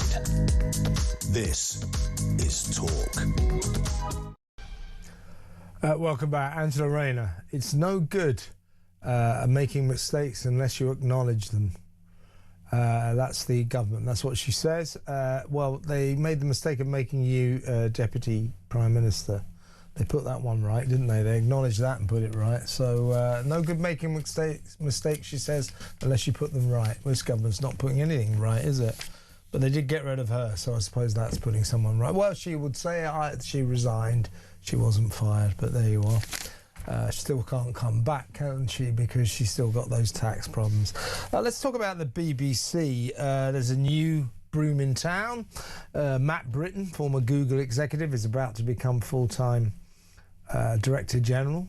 Tim Davey, his predecessor, has left in disgrace. Nobody's prepared to admit that, but he did. Now we've got Matt Britton. Now, Earl Spencer, Princess Diana's brother, saying this is your perfect opportunity. He's saying 31 years ago, 1995, the BBC ran this famous, now notorious interview with his sister, with Princess Di, in which she exploded the royal family. As she said, there was the trouble with my marriage to Charles. There were three people in it, me, him and Camilla. It was an explosive interview. And only years later did we learn that Martin Bashir, the reporter concerned, had conned Princess Diana into that interview, persuading her with false forged documents and bank statements that people in the royal family, her guards, members of the family, were selling stories about her. So she gave that interview in fury on false evidence supplied to her by that con man, that rogue reporter Martin Bashir. BBC kept a lid on that. We found out about it years and years later, and the then Director General Tony Hall, Lord Hall, had to leave. He had to quit, again in disgrace. All these Director Generals quit in disgrace, but they don't allow us to talk about that. So he went for that. Earl Spencer is now saying, you got a new Director General, here's your chance. Lift the veil of secrecy surrounding what Bashir got up to con Diana into giving that interview, and lance the boil. That's the expression that Earl Spencer is using. Lance the boil and tell us the truth about what happened, because still they keep secrets. It's extraordinary. We paid for it. They keep secrets from us. Let's speak to the campaign director at Defund the BBC, Rebecca Ryan. Well, you know, this is an old chestnut, Rebecca, but the Earl Spencer's got a point. The BBC still hasn't told us the full truth about what went on in the mid-90s when Bashir conned Princess Diana into that famous interview. It's given us snippets. There are thousands of emails it won't release. It won't really talk about the fact that Tony Hall, who was the head of news at the BBC when this cover-up was being organised, years later, he had to quit as Director General in disgrace over that. They still won't talk about it. Earl Spencer saying, now's your chance. Tell us what the hell happened. You know, lift this veil of secrecy, show some transparency, do the decent thing, tell the people who pay for you, as in licence fee payers, what happened. It's about time they did, isn't it? Absolutely, and what a wonderful phrase, Lance the Boil. I mean, I would say, you know, the BBC is the boil. It's just, you know, it's systematic of the whole problem that the BBC has, that after 30 years, it's still having these calls for we need full transparency. And what's so frustrating for licence fee payers, as you say, is that we don't get any of that kind of let off. You know, you're dragged over the coals, you're bullied on your doorsteps. All of these issues that the sort of hard hand of the BBC would force you into paying for it. Meanwhile, there's absolutely zero accountability on their behalf. And it's just that hypocrisy that drives people crazy, really, because it's so frustrating for people that there's that double standard. So the man who was at the centre of the original cover-up, because the BBC learned, to be fair, I don't think they knew in the run-up to the interview, but they learned soon after that Diana had been egregiously conned into this interview by that scheming lowlife Martin Bashir, who had literally forged and printed up fake bank statements, fake emails, God knows what, to persuade Diana that people on her police detectives, protection detectives, members of the family, royal family, members of royal staff were all selling secrets, her secrets, to the national press. Absolute lies, not true. She was conned into that interview. When the BBC found out, rather than admitting everything, they organised the mother of all cover-ups that we didn't find out about for at least another quarter of a century. Who was at the centre of that cover-up? It was the future Director General, Lord Tony Hall, who, when he quit, said, but my entire career has been devoted to public service. Yeah, your entire career from which you made millions. And by the way, you are leaving in disgrace. No one will admit that, will they?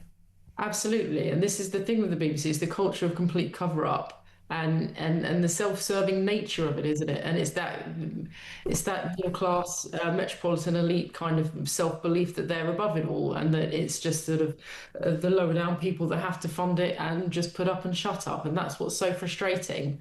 And also, you had Bashir not only was he not punished for his part in this, he was promoted, you know, and that was absolutely outrageous. Well, he left, didn't he? And then he came, because of his amazing interview, the American networks got interested in him. So he went to work over in America, where, by the way, he organised a similar con on Michael Jackson. In Michael Jackson's case, I'm quite pleased, to be honest with you.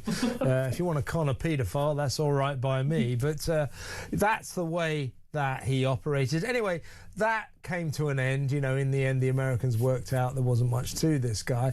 So the BBC took him back, and this is hilarious. He came back to Britain. The BBC found him a job. What did they find him a job to do? To be religious editor. You couldn't make it up, could you? Yeah, it's absolutely shocking the way the BBC protect their so-called talent, and that's what's so frustrating and what's so galling about their behaviour, because we see the same things happening now, and no sign of any changes or any lessons learnt by the BBC. So yeah, 100% back Earl Spencer and his call to lance the boil, but we would say it goes further, and it's not just the case of Bashir and Diana. It's it's the whole institution. So I love the way they sort of changed the goalpost. Though Tim Davies, who's been a remarkable job. He's been a very good Director General. He's been a disaster. He was like the Keystone Cops of Director Generals. Absolute chaotic mess he made of it, staggering from one scandal to the next. Hugh Edwards, you name it. He just presided over this complete mess, and then had to leave. And I'm going to use that phrase again, in disgrace, because he balls it up when it came to President Trump. President Trump suing the BBC for $10 billion as we speak, because the Director General took his eye off the ball and stood by all those idiots on Panorama who said they hadn't done anything wrong, even though they had clearly edited the President to look as if he said something that he didn't.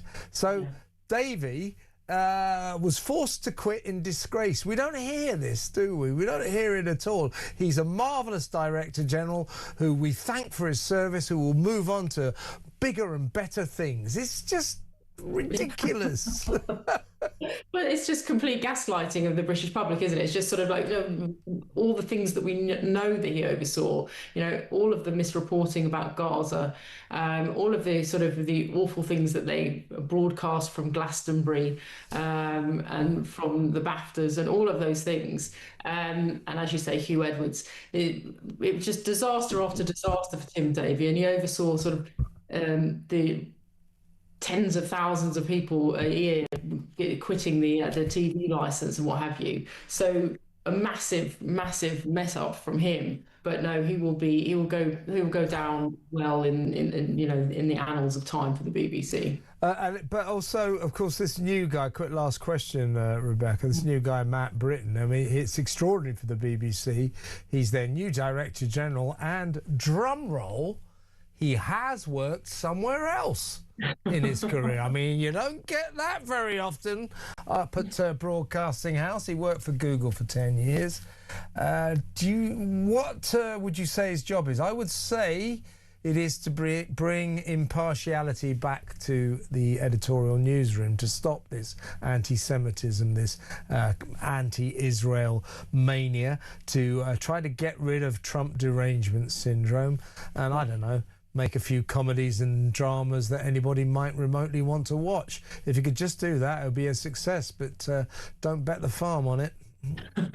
Absolutely. And also, drag the BBC kicking and screaming into the modern day, and maybe prepare them for getting rid of the licence fee would be good, because, coming from Google, coming from these multinationals, they need to be competing with the likes of Netflix and not just sitting back on their haunches and relying on the British taxpayer to fund them in the way that they have been, because that's not going to be feasible for very much longer. So he, hopefully with his experience in the real world, he'll bring some of that along and get them ready to move on to the next stage. But the only thing he might bring is sort of the wokeness from Google. I don't know, but let's see. Yeah, well, at least he'll be able to explain to the BBC what YouTube is and things like that. That'll kind of help them a little bit. But Rebecca, fantastic to have you on as always. Thank you very much for your time. Rebecca Ryan there, Campaign Director at Defund the BBC. What do you reckon that this guy, Matt Britton, the new Director General, what do you think his primary job, his primary task should be? What would you like to see from the BBC that you're not getting right now? I might suggest a scintilla of entertainment now and again, a drama that wasn't rubbish, a comedy that, hey ho, call me controversial, that maybe was just maybe funny. How about that? A good drama and a funny comedy. And let's make the news accurate, and let's stop being anti-Semitic. That kind of thing. What do you think? 0344 499 1000. Mike Amstead next, sport head of content at The Sun, with all the sports news. Lots to talk about what happened last night. So stick around, folks.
across the UK. On DAB+, on YouTube, on your mobile, and on your side. This is Talk. Welcome back. Well, we've got West Ham fan Mike Amstead in the studio. I've got the Sun schedule here. There's no mention of Arsenal and West Ham playing each other yesterday. I wonder why that is. Well, let's talk about that for a second. A lot of people saying, I mean, I watched it. It was a gripping game. West Ham, by the way, I thought played brilliantly, really well, to be fair. And they deserved to equalise, even though that was a controversial goal that was disallowed. But a lot of people saying, oh, it's terrible that the whole season could be decided on a VAR decision. I think you have to say, watching it, that VAR decision that the keeper was fouled was the correct decision. Yeah, absolutely. It's the correct decision. It took the refs, you know, not just the referee on the pitch who had to then go to the screen, but the refs in the VAR box a while to do it. But that's a big decision. They'll know in the back of their minds this could decide a relegation place, this could decide the title. So you expect them to...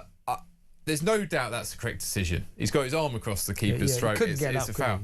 What's wild is when you sit back, and I've looked at the replay now about 50 times, way too many times, Kev, but there's so much going on in that penalty box. It just sums up how chaotic these corners are. In isolation, and look, you know, we've had Mark Halsey on, he will tell you that, well, that isn't considered a foul because the ball is not in play there, etc., etc. But there are individual fouls going on all over the place. It doesn't mean the goals should be given because one cancels out the other, but I think what it does, it sums up what referees are having to deal with. The grappling in the Premier League is just completely and utterly out of control. And you've listed here that England stars have been warned to prepare for a clampdown on penalty box wrestling at the World Cup. And you're right, Mike. The thing is, once you get a VAR call on something that happens in the box from a corner or a free kick, every day of the week the ref's going to find a foul because it's becoming a free-for-all. But and this is the thing with VAR, it's in some ways it's solved some things, it's created issues with others. We've all got very annoyed with how long delays are and stuff. I noticed that Darren Cameron's on Match of the Day last night suggesting that, you know, no attackers allowed in the 6-yard box before the corner kick has been taken. But you know what's going to happen here? That might solve the problem. On week 3, someone will nod it home in the back post, 93rd minute, wild then they'll find a toe in the 6-yard box. Someone's toenail is over. And then that's created a secondary problem. And I'm not sure there is an answer to this. I just think perhaps what they should have done week 1 of the season, when the Arsenal defender, I think it was Saliba, put his arm into Bayinder's face, the Manchester United goalkeeper. Week 1, if they'd said, no, that's not allowed, put it to VAR, you clearly fouled it, you know from week 1 that's not acceptable. It's just been allowed to spiral out of control, and what we end up with is that complete and utter chaos. I'm not sitting here saying that goal shouldn't have been disallowed. It rightly should, but you just see what people are dealing with. There's multiple fouls. Yeah, if you looked at that, what was going on in the box there, there were about 6 fouls being committed. Trossard's rugby tackling, I can't remember who it is now. He's not even looking at the corner. Declan Rice kind of fouls one person, then rugby tackles Mavropanos. You know, it's absolutely mad what refs are having to deal with. Exactly right. Well, maybe the moment that decided the Premiership race, though, but it's not over yet. But let's talk about Chelsea. They're stepping up their bid to hire Areola from Bournemouth. Yeah, so my colleague Jack Rosser, Sunsport reporter, has just broken this online now. So we know Areola is, if not top of the list, certainly high up. They've had the first. Do you think he's stupid enough to take it? Well, so there's 2 things here. The first point is, I think he can take that job, knowing what Chelsea like, that there's a chance you get sacked after 6 months. I think his reputation is so good that he'd be able to walk away with a sack full of cash and get a very good job somewhere else and do another project like he's done at Bournemouth. The other thing here, on a side note, Mikel Arteta will probably win Manager of the Season if Arsenal do get over the line in the Premier League. I think there's a pretty strong case Areola is Manager of the Season. If Bournemouth get in the Champions League, that is an unbelievable achievement. So considering how many players they had to sell last summer, basically the goalkeeper and 3 defenders, sold Semenyo to Man City in January as well. And Bournemouth, when I was growing up, Bournemouth was just a little diddy team in the fourth tier of English football. I should have told you, Mike, I'm not talking about Bournemouth today because of what they did on Saturday. No, seriously. It was a lovely day. Everything was perfect. The sun was shining. What a walk down the banks of the Thames to Craven Cottage. Everything was perfect, and then the football started. This is what you have to remember with watching football. They weren't great, though.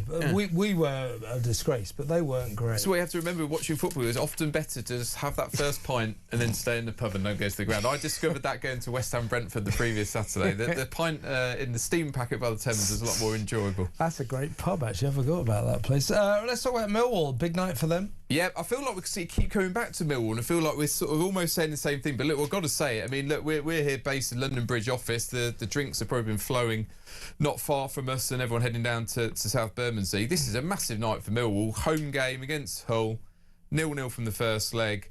Whoever wins it tonight, look, could be done in 90 minutes, could be extra time, could be penalties. Whoever wins tonight gets to the Championship playoff final in a week on Saturday's time. And look, Millwall in the Premier League. High-fiving West Ham on the way past. I fancied them. I fancied them doing it. I never thought I'd see it, but I think they're going to make it. So a few nervous Hull players, I think, walking out the tunnel at the Den tonight. I think a few nervous Hull fans. Yeah, exactly. A quick word about Spurs. I mean, they're going to fancy their chances against Leeds tonight. I would have thought so. I mean, Leeds are safe now after results. They don't care. I mean, you'd hope a gritty Yorkshire team like Leeds would still turn up, but they've not got much to fight for now. I mean, you could argue you go up, you finish a couple of places high, a few million quid, but I think that's a great opportunity for Spurs. And look, I think even if Spurs don't win tonight, I think they're probably safe, but I think they win it, and that's pretty much them done.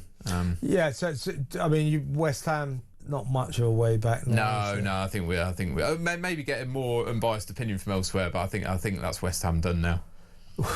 I don't know where it came from. I mean, they're not that bad a team. I just don't know where this relegation... I mean, Spurs fans will argue the same thing. I don't think you could be that bad for 6 months in the Premier League, which they were. They made some bad mistakes. They stuck with Max Kilman for too long, stuck with Lucas Paqueta too long. Nuno still took a month or so to get going, so there we go. Been in the Championship before, though. It's not a bad league. Yeah, well, it's great. I love being in the Championship, but you never, with relegation, it suddenly hits you hard. You think, oh my God, we're going to go down. Mike Alstead, fantastic stuff. That is all in the back pages of The Sun. And we're going to go to break now. And when we come back, there's going to be a lot more, so stay tuned.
across the UK.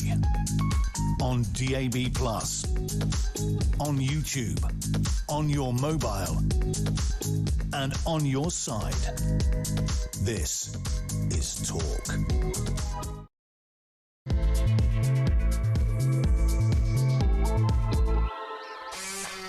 Welcome back. Well, for the next 20 minutes or so, in a little while, we're going to go over to America to talk to Kingsley Schofield about all the latest developments on the royal front. It's been another busy weekend. But for the next 20 minutes or so, let's spend them in the excellent company of former Conservative MP up there in the Red Wall area, Nick Fletcher. Hi, Nick. Hi there.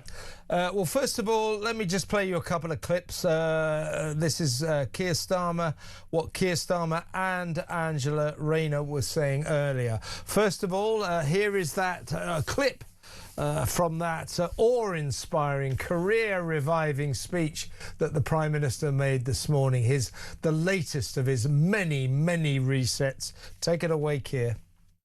I know that people are frustrated by the state of Britain, frustrated by politics, and some people frustrated with me.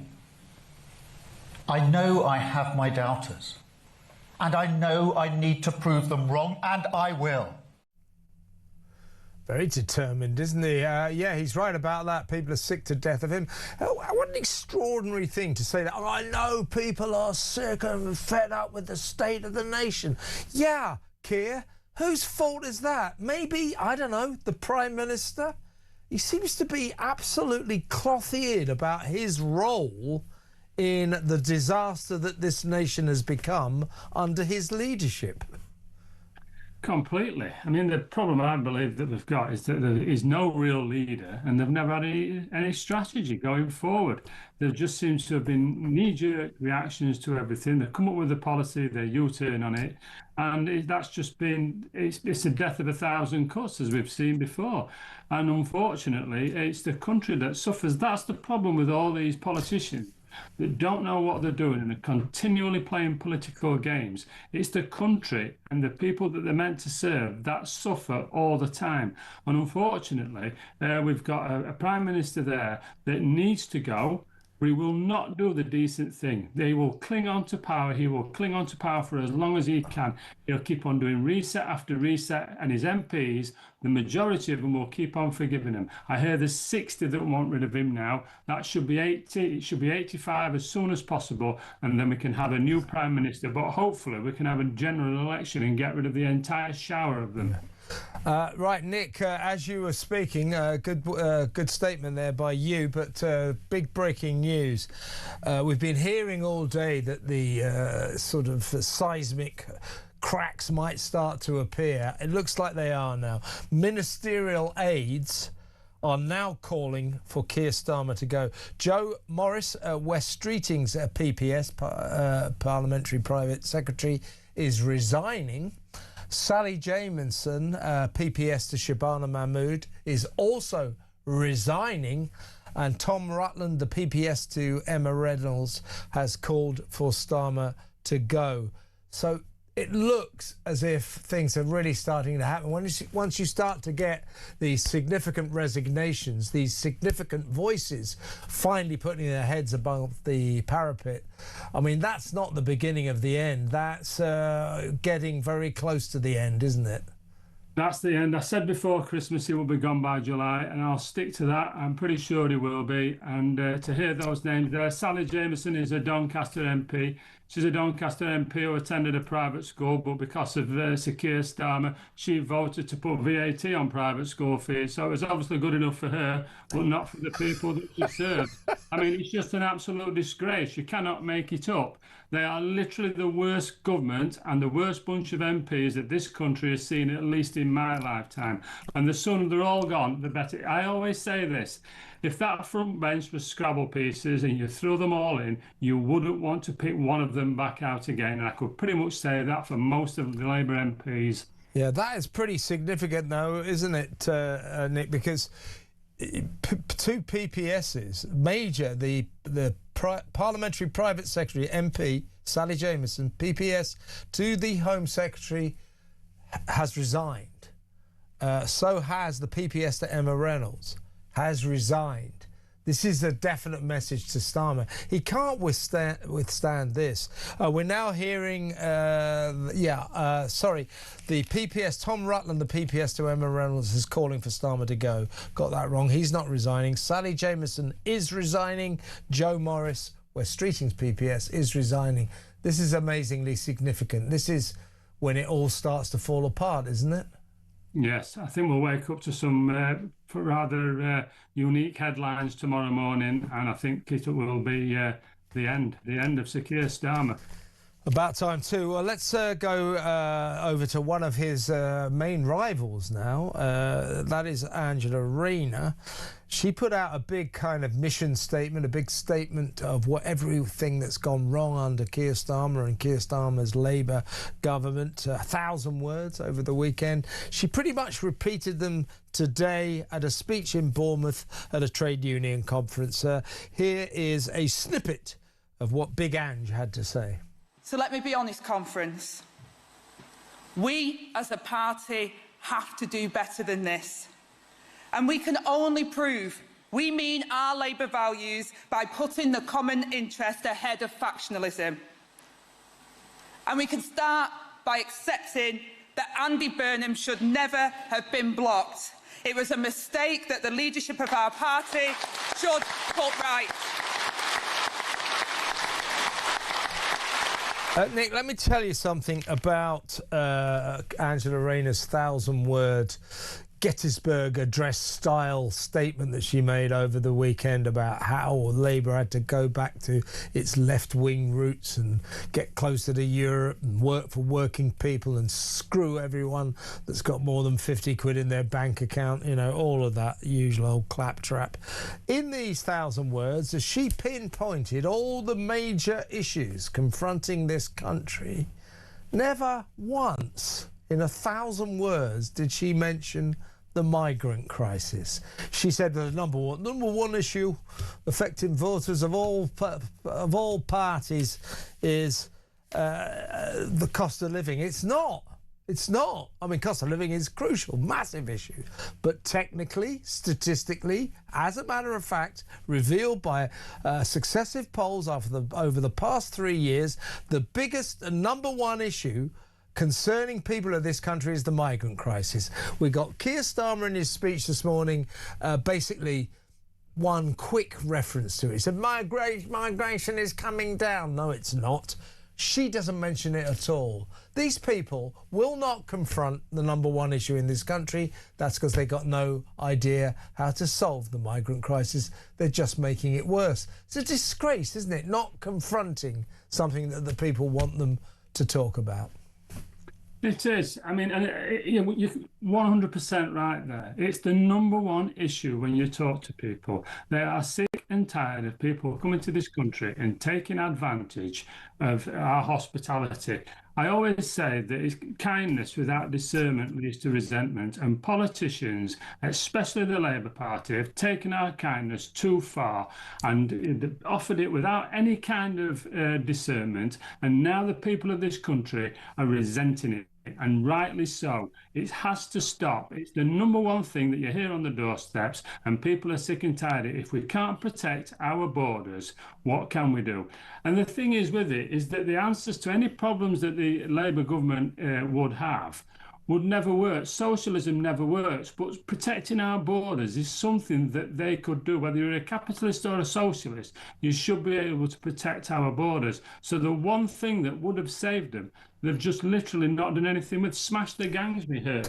They couldn't smash a plate at a Greek wedding. I mean, they are absolutely, totally, utterly inept. And as I always say, we have exactly the same problem over here in Doncaster. I keep saying it, Doncaster, the country is now witnessing what Doncaster suffered under Labour for 50 years. And the sooner they're gone in Doncaster and the sooner they are gone across the country, the better it is for all of us.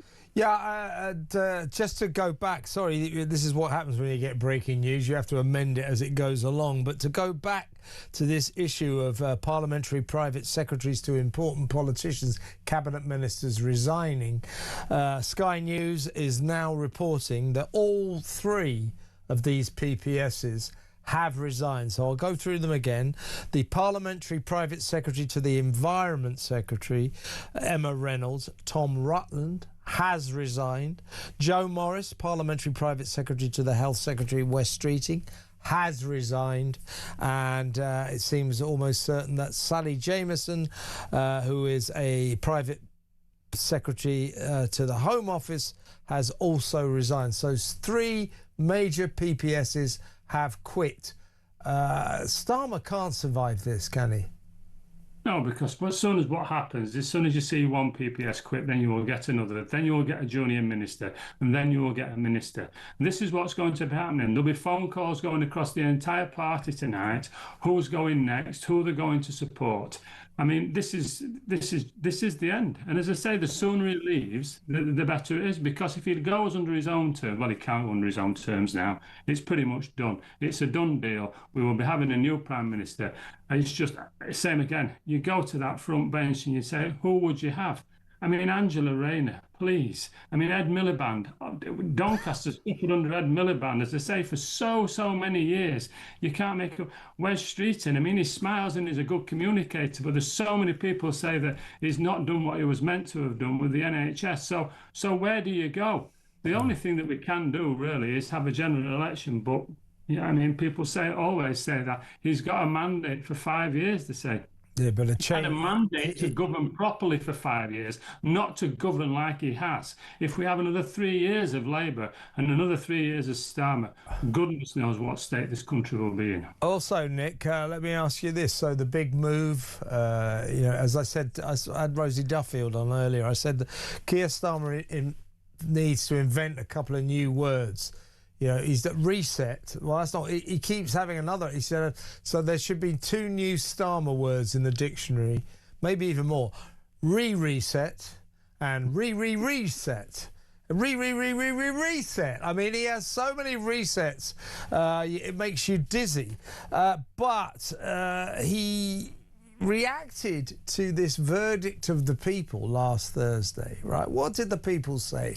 The people basically said, in this annihilation of Labour at the local elections, they basically said to this Labour government, we hate every single one of your policies. We don't want to get closer to Europe. We don't want to rejoin the EU. We want someone to solve the migrant crisis. And what did he say? Oh, we're going to get ever closer to Europe and we're going to get softer on migration. So everything the people said, they say the people spoke. Well, everything they said last week, Keir Starmer is ignoring. So they said, we hate all of your policies. What is he doing? He's doubling down on those hated policies. This guy isn't interested in the people of this country anymore. He's just trying to appease his left-wing backbenchers in whose hands his future lies, right? I just don't know who he's listening to. I just cannot understand it. And it happens time and time again. They just do not. It's not that difficult being in politics. You've got to do what people want you to do. And the number one thing was protect the borders. And the number two thing was stop this welfare state that we've created and lower taxes. And if you lower taxes, you help employment. If you help employment, you reduce the welfare state. And if you stop our borders, you look after our borders, then you have a lot less strain on the systems that we've actually got. It's not difficult things for us to do, and yet they just will not do them. And they seem to be, well, now we're nationalising the steel industry, just playing this full socialist handbook, isn't it? I mean, that will just end in disaster. You know it will. Monopolies of any kind, public or private, always end in disaster. And that's exactly what will happen with British Steel. It might be a good day for Scunthorpe today. They might be singing today. But in 5 years' time, unfortunately, I don't think they will be. Yeah, it'll certainly protect a few jobs in the short term. Well done, in the short term, yes. I get that. But look, the trouble with a lot of these cabinet members, I shouldn't advertise how ancient I am, but I've been around a while. I know this. I remember Labour nationalisation. I remember my mother being unable to buy a washing machine or a fridge unless it was from an official government outlet. That's nationalisation for you. Nationalisation does not work. Every single time it fails. So, A, they're privatising National Steel. Probably a fairly comforting news for a few steel workers up in the north. But it won't work. And basically around the country, nobody could give a rat's backside. Do you think people in Cornwall or, I don't know, the Lake District or Kent, do you think they're all going down the pub and going, good news about privatising British Steel, isn't it? They couldn't give a damn. This is him sucking up to his lefty backbenchers again. That's who he's serving now. He's working for his left-wing backbenchers, not for the people of this country.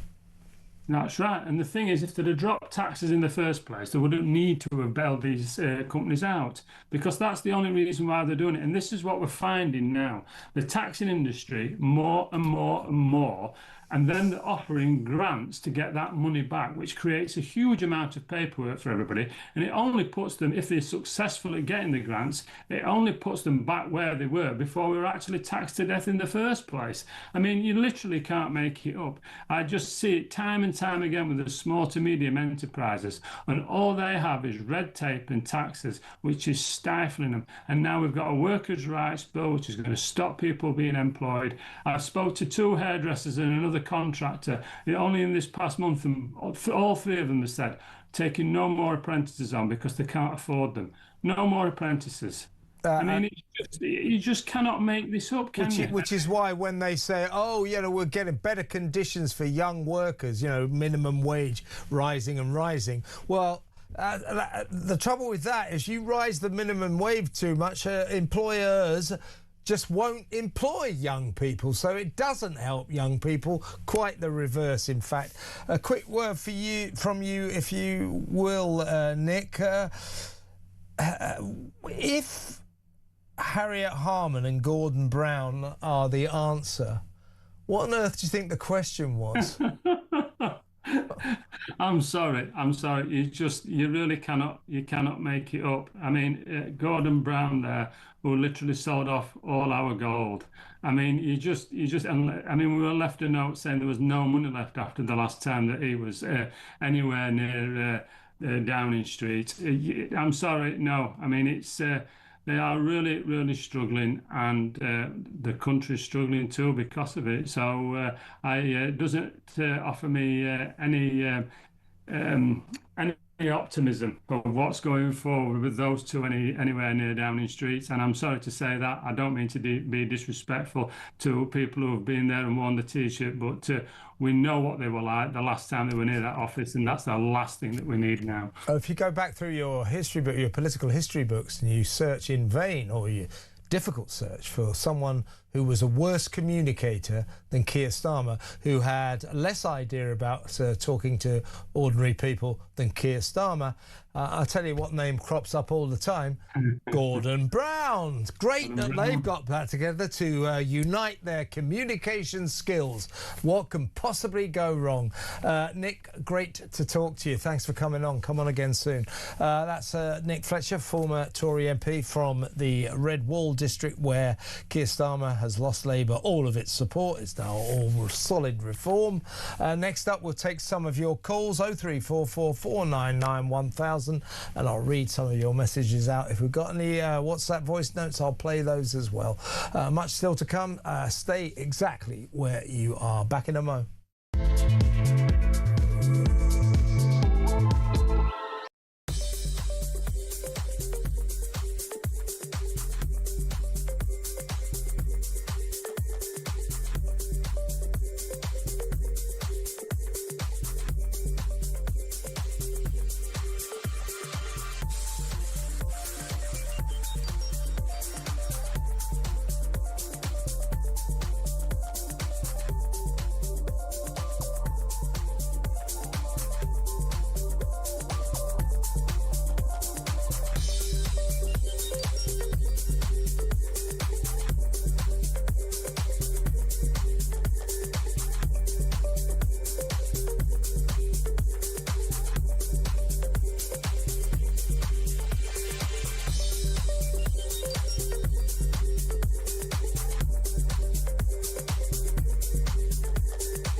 across the UK. On DAB+, on YouTube, on your mobile, and on your side. This is Talk. Welcome back. Did you see that the Green councillor driving the orange Lamborghini, name of Baggy Khan? This is from Suze. Suze says, obviously Baggy Khan must have a very lucrative job to afford a car like that. Yeah, I think they're over 200 grand, aren't they, those cars? Lucrative jobs tend to take up a lot of time. How much time will he be able to devote to his council duties? Lucrative jobs don't always take up a lot of time, I suppose, but I do take your point. He certainly doesn't seem to be very green. I would imagine that someone who believes in green policies, in the green cause, wouldn't be driving a car like that, which is an environment killer. 0344 499 1000. Let's go to the phones. Let's talk to Laura in Wiltshire. Hi, Laura. Hi, Kev. What a day. I saw something, what a day. I saw something today that said that Parliament Square was closed by the police. Oh, really? And I thought, I wonder if they were closing it because they thought people listening to Starmer's speech might have fallen into the traffic and caused a problem. Well, got into an immediate coma while listening to it, yeah. Quite. It was boring and meaningless, wasn't it? And also the idea that he thinks getting back into Europe is the great idea, because that didn't divide the country, did it? Yeah, and also, what do you think when people, by an overwhelming majority, massive landslide of support for Nigel Farage, does Nigel Farage stand for getting closer to Europe? No, he doesn't. He stands for Brexit. And so today, why is Starmer, Laura, why is he doubling down on that? Why is he ignoring what the electorate said? Do you know, I'm really struggling to believe. Yeah, I don't know. He says he doesn't dream, so maybe he's a robot that gets switched off at night. I don't know, but you know, he called Nigel a dangerous grifter, and you know that is a really slanderous thing to say. And what he's actually saying to every person who voted Reform, which I didn't get the chance to do here in Wiltshire last week, he is saying that to those people. He's really insulting everyone that voted. Yeah, exactly. He's insulting everyone that voted Reform.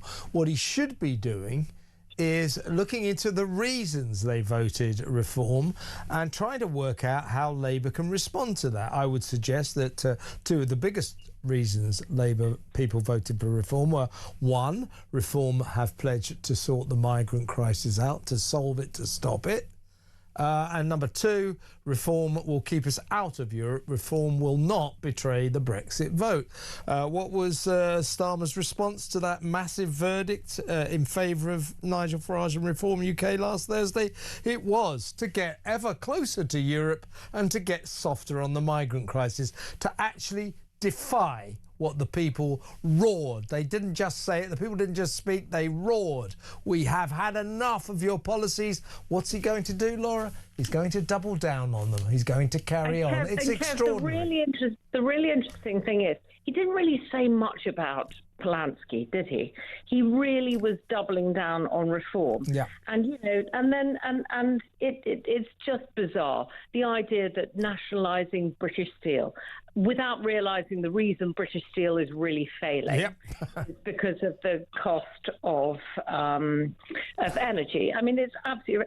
And the only other thing I was going to say is, because I'm probably short on time now, but getting Harriet Harman back in. Well, you know, apparently she says women can have a penis. Well, Harriet Harman, yes, she does believe that men can become women. And therefore, I would suggest she's not the greatest person to appoint as the Prime Minister's advisor about women, because she doesn't know what a woman is. No, and someone who was a presenter on Talk at the weekend said, well, women can have a penis, but only if they play their cards right. Which really made me laugh. Who said that? It was Mark. I said this, Laura, about, you know, Starmer appointing an advisor on women and girls. I said I could have done with those when I was in my 20s. Right, you probably could have done. Yeah. But I mean, For God's sake, if we're not lefties, we have got to keep, in amongst all this madness, our sense of humour. If we don't have that, we're going to be dead in the water.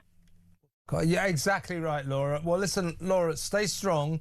Another excellent call. Keep in touch. Always enjoy talking to you. Thanks again, Laura. In Wiltshire there, let's go to Jason in Sheffield, shall we? Hi, Jason. How you doing? I'm all right. What would you like to say? What I'd like to say is the replacement for Keir Starmer, which seems to be lining up. One person seems to be overlooked. Yeah. Completely. Yeah. Lucy Powell. And that's Lucy Powell, because she's already won one vote through the Labour Party throughout the country to become deputy leader, but no one's mentioning her. And Keir Starmer's pretty much thrown her under bus from day one. Well, Keir Starmer doesn't like her, and she doesn't like Keir Starmer. She's from the left. I don't think she even wants to be Prime Minister, does she? I don't know. No, she hasn't said it. No, she doesn't, because she's never said. Hasn't said it. We know who she wants, though. She wants probably Andy Burnham, if not Angela Rayner, Miliband, one of the left-wing lunatics. That's who she wants. Well, Angela Rayner said to Trevor Phillips on Sky, "I have no interest in becoming Prime Minister at all." Yeah, well, you know, they all say that sort of thing. You don't. When politicians say something, Jason, don't necessarily believe them. But I think the reason she doesn't have any interest in being Prime Minister, I think it's come down to this, is A, she doesn't quite have the support. B, she's still got her stamp duty tax problems. That hasn't been resolved yet. And C, the word is she's come to a realisation, a moment of self-awareness. She's just not up to the job. She hasn't got the intellectual bandwidth to be Prime Minister, and she knows it. No, she hasn't, but I'll still go with my suggestion. But she'll go for it, and she'll do Cartwell. She done well in the deputy leaders. Yeah, but Lucy Powell, she's made no indication she wants to do it. So I don't think that is going to happen, but she is someone to watch. I agree with that. Jason, thanks for a good call. Thank you. Jason in Sheffield suggesting Lucy Powell's in the mix. Don't think she is, but maybe she is. Who knows? It's a shambles over there in Westminster. Next up, we're going to talk to James Matheson, former Labour Party advisor, and get his take on dramatic events right now. Just to reiterate, 3 parliamentary private secretaries. These are major players in the cabinet. They work closely with cabinet ministers and cabinet secretaries. You got Emma, the private secretary to Emma Reynolds. She's the environment secretary. A guy called Tom Rutland. He's resigned. The parliamentary private secretary to the health secretary, West Streeting, Joe Morris, has resigned.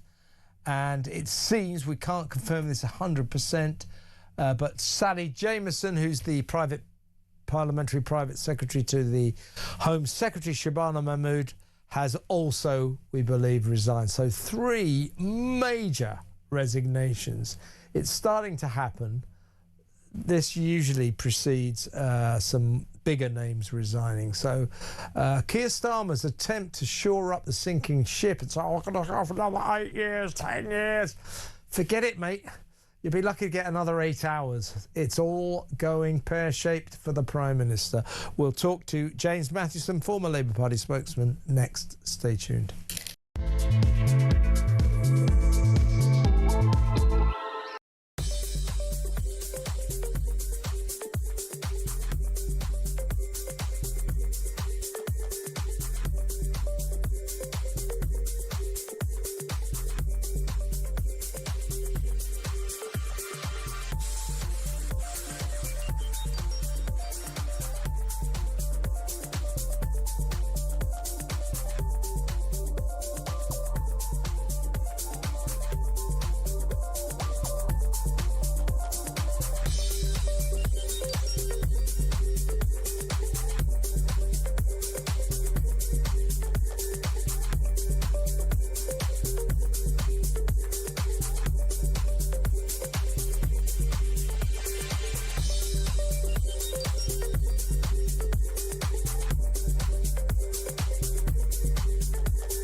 across the UK, on DAB+, on YouTube, on your mobile, and on your side. This is Talk.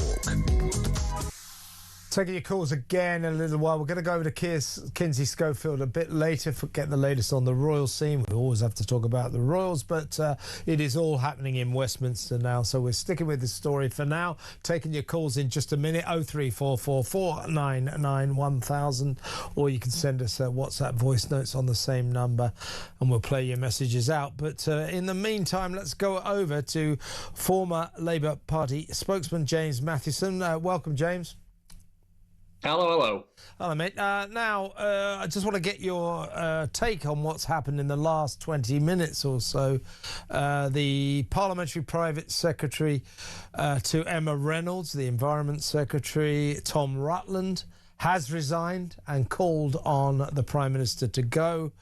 And the Private Secretary to Health Secretary West Streeting, Joe Morris, who I believe you know well, has also resigned and called on the Prime Minister to quit.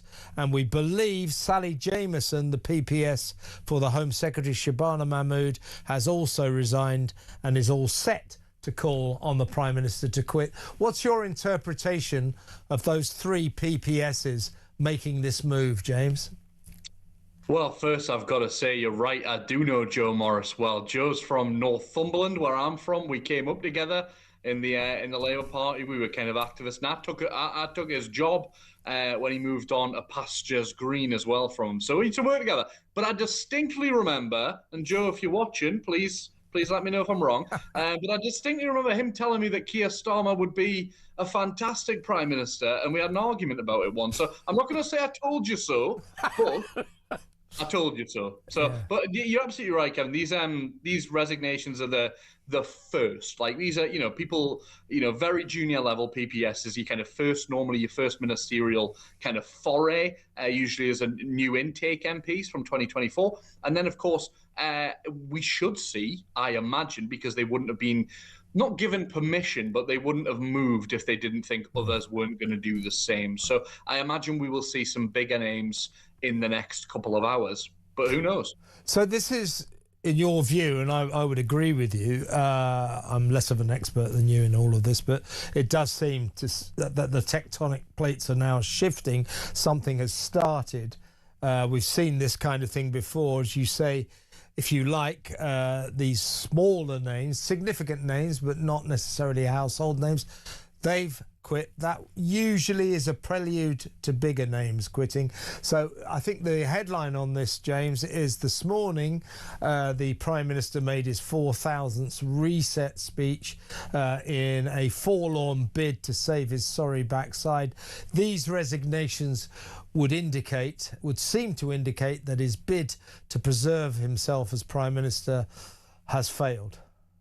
Yeah, I mean, if you're not inspiring your PPSs with your speech, and you're not inspiring me and people like me who've worked for the party and have been activists for the party for years, then you're not inspiring anyone, or you're not cutting through. It's not cutting through to the British public.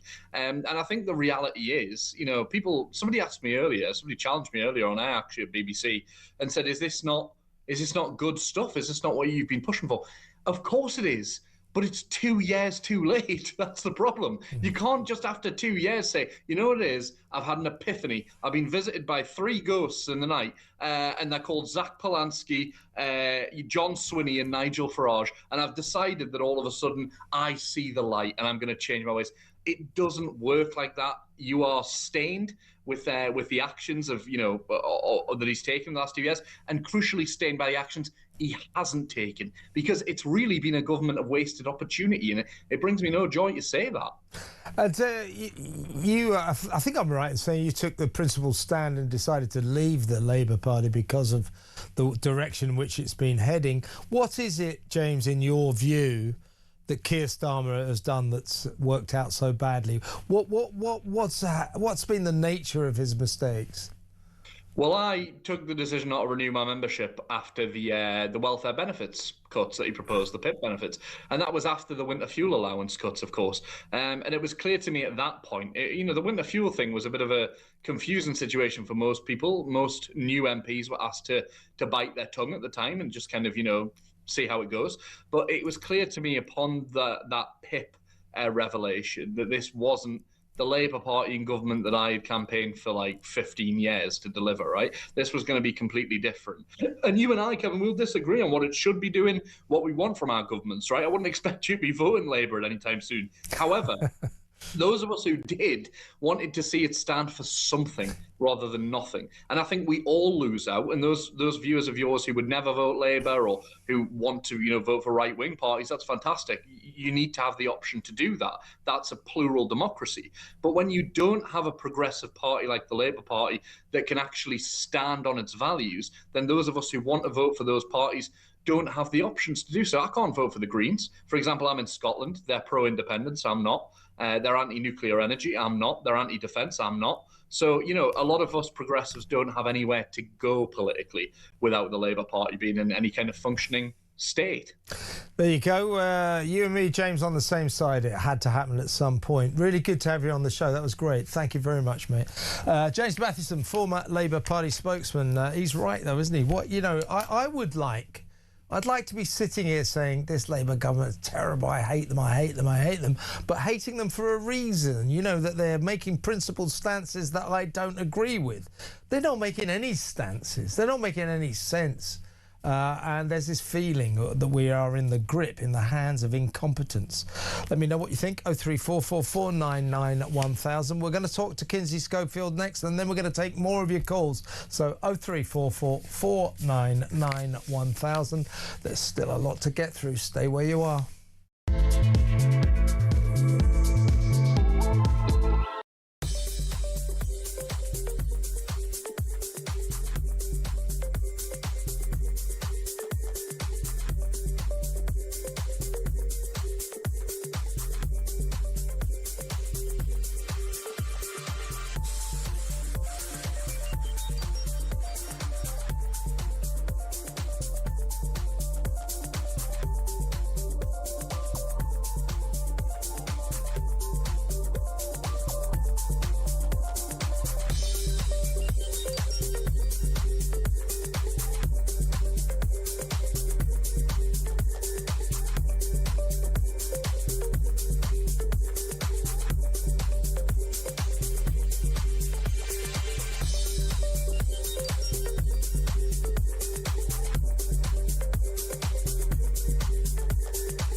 Across the UK, on DAB+, on YouTube, on your mobile, and on your side. This is Talk.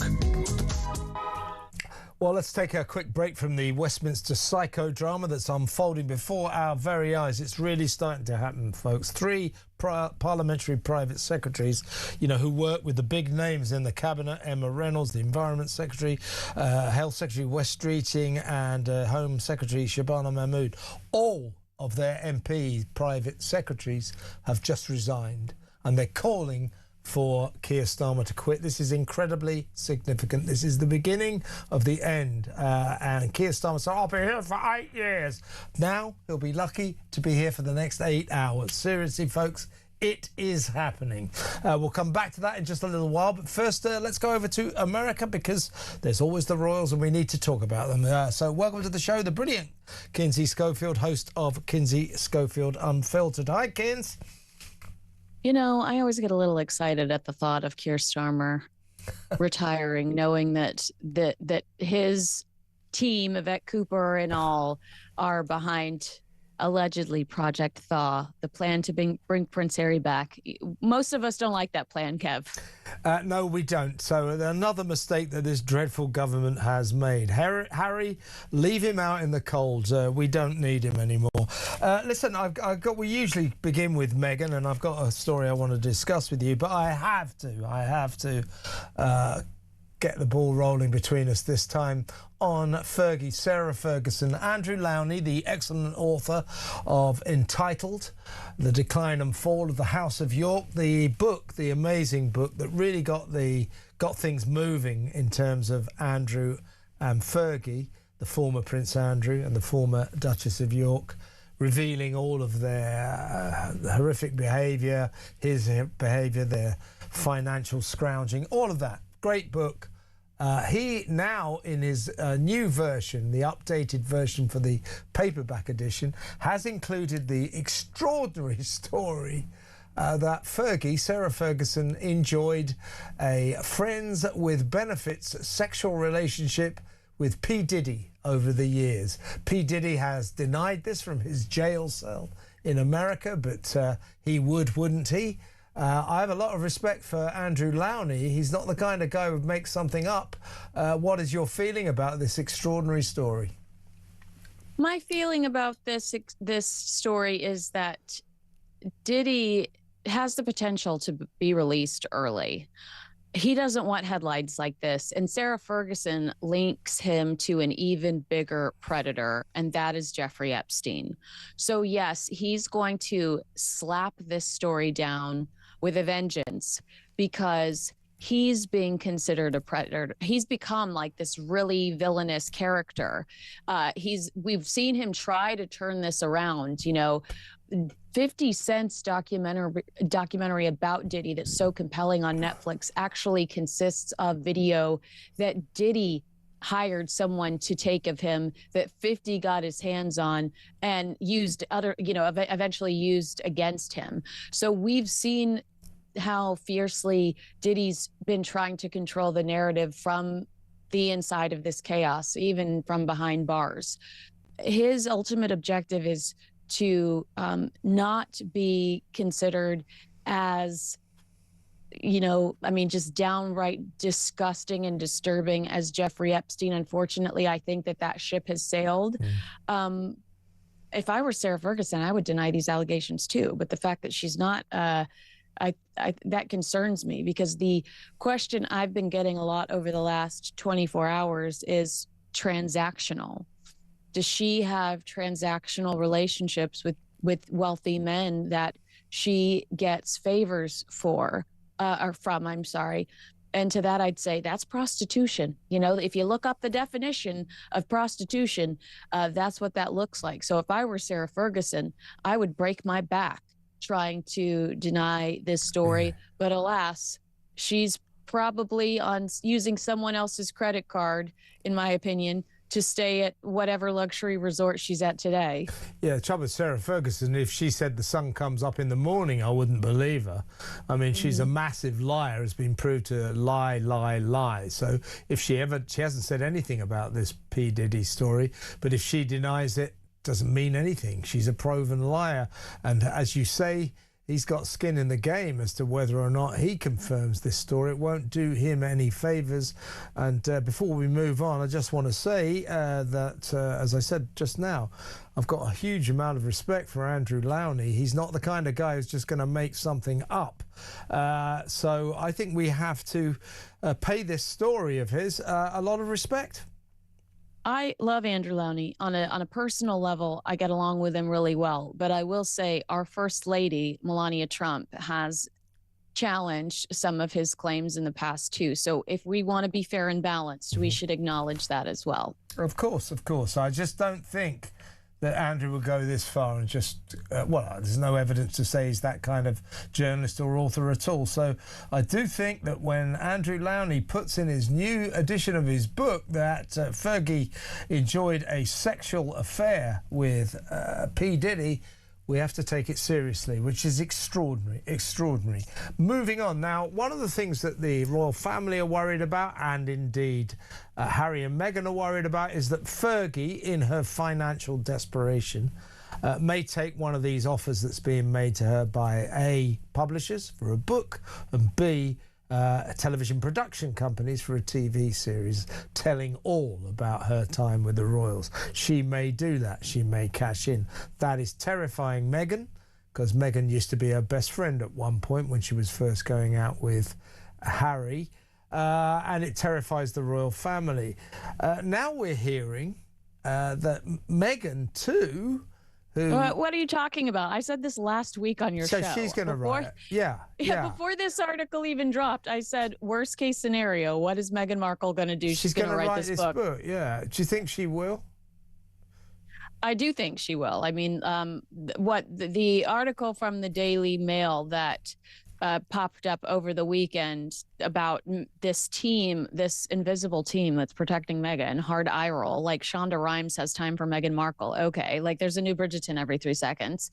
What I did take away from it that I felt was truthful was the idea of 1 a.m. voice notes into Meghan Markle's phone that she has been documenting her life since meeting Prince Harry religiously. We see elements of that in the Harry and Meghan Netflix documentary. The woman is conveniently screen recording her phone while she's FaceTiming with Jessica Mulroney to capture the moment Prince Harry proposes to her. Well, that's convenient. So is Meghan Markle, has she been, slowly collecting journals, notes, voice notes over the last decade? Hell to the yeah. Absolutely she has been. They also say that one thing that really upset her was the accusation that it was thoughtless for her to put her feet up while she was passing by Princess Diana's death scene. It was, girl. We'll never forgive you for that. It was a horrible look. It was a really horrible look. Couldn't agree more. Listen, Kinsey, we've got a hell of a day going on here, so I'm going to love you and leave you, but thank you very much, and we'll talk on Thursday. Always a pleasure. The great Kinsey Schofield there on the latest moves on the royal front. Now, we're going to stay with you till the top of the hour, but folks, it is seriously happening now. There's another resignation. This is the Labour MP Nushaba Khan.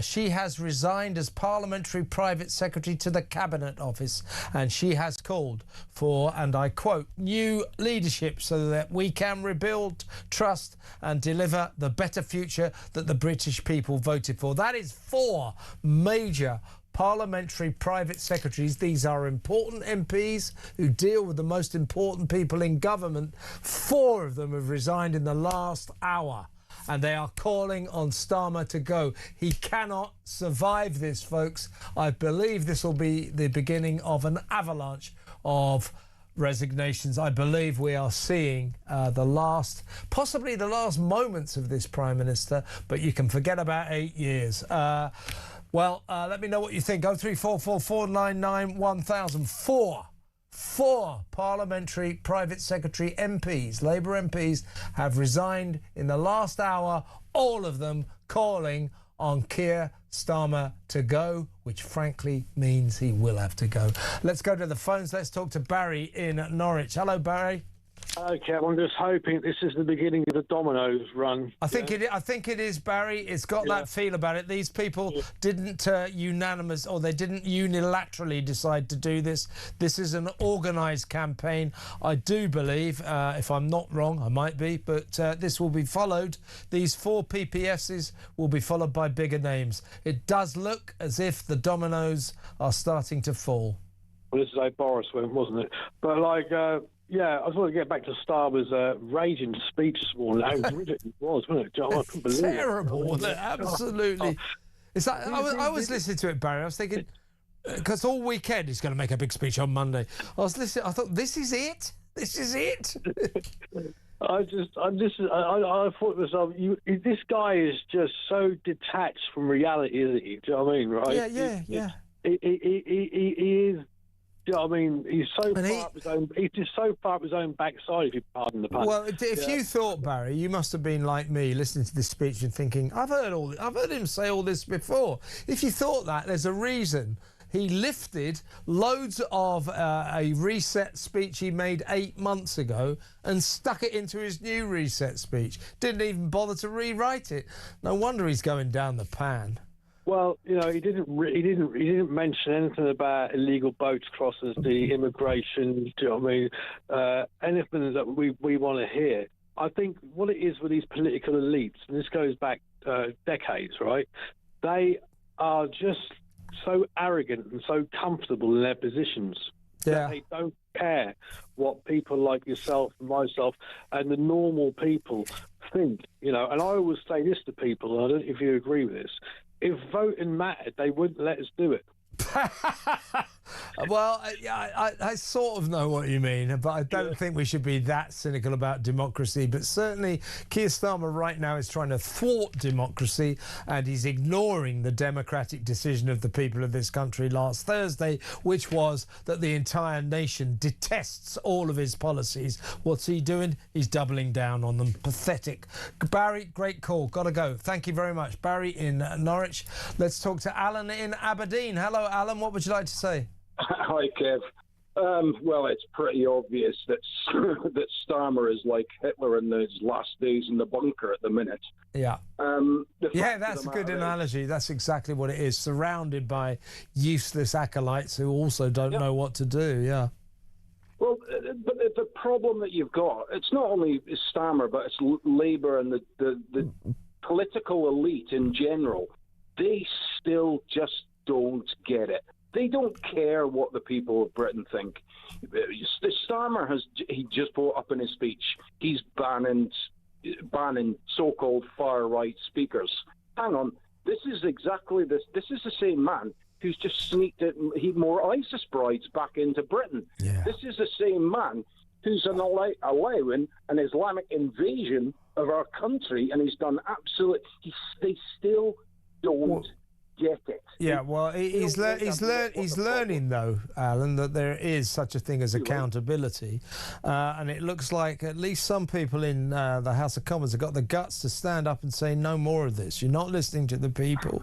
It is bizarre that everything the people said last week that they rejected, that they didn't want, as in Starmer's policies, he's just doubled down on them. So he's going to give us more of what we said we didn't want last Thursday. Listen, I've got to move on, Alan. Good call. Alan in Aberdeen there. Let's talk to Joan in Sunderland. Joan, it looks like it could be happening. 4 parliamentary private secretaries have resigned in the last hour or so, calling on the Prime Minister to go.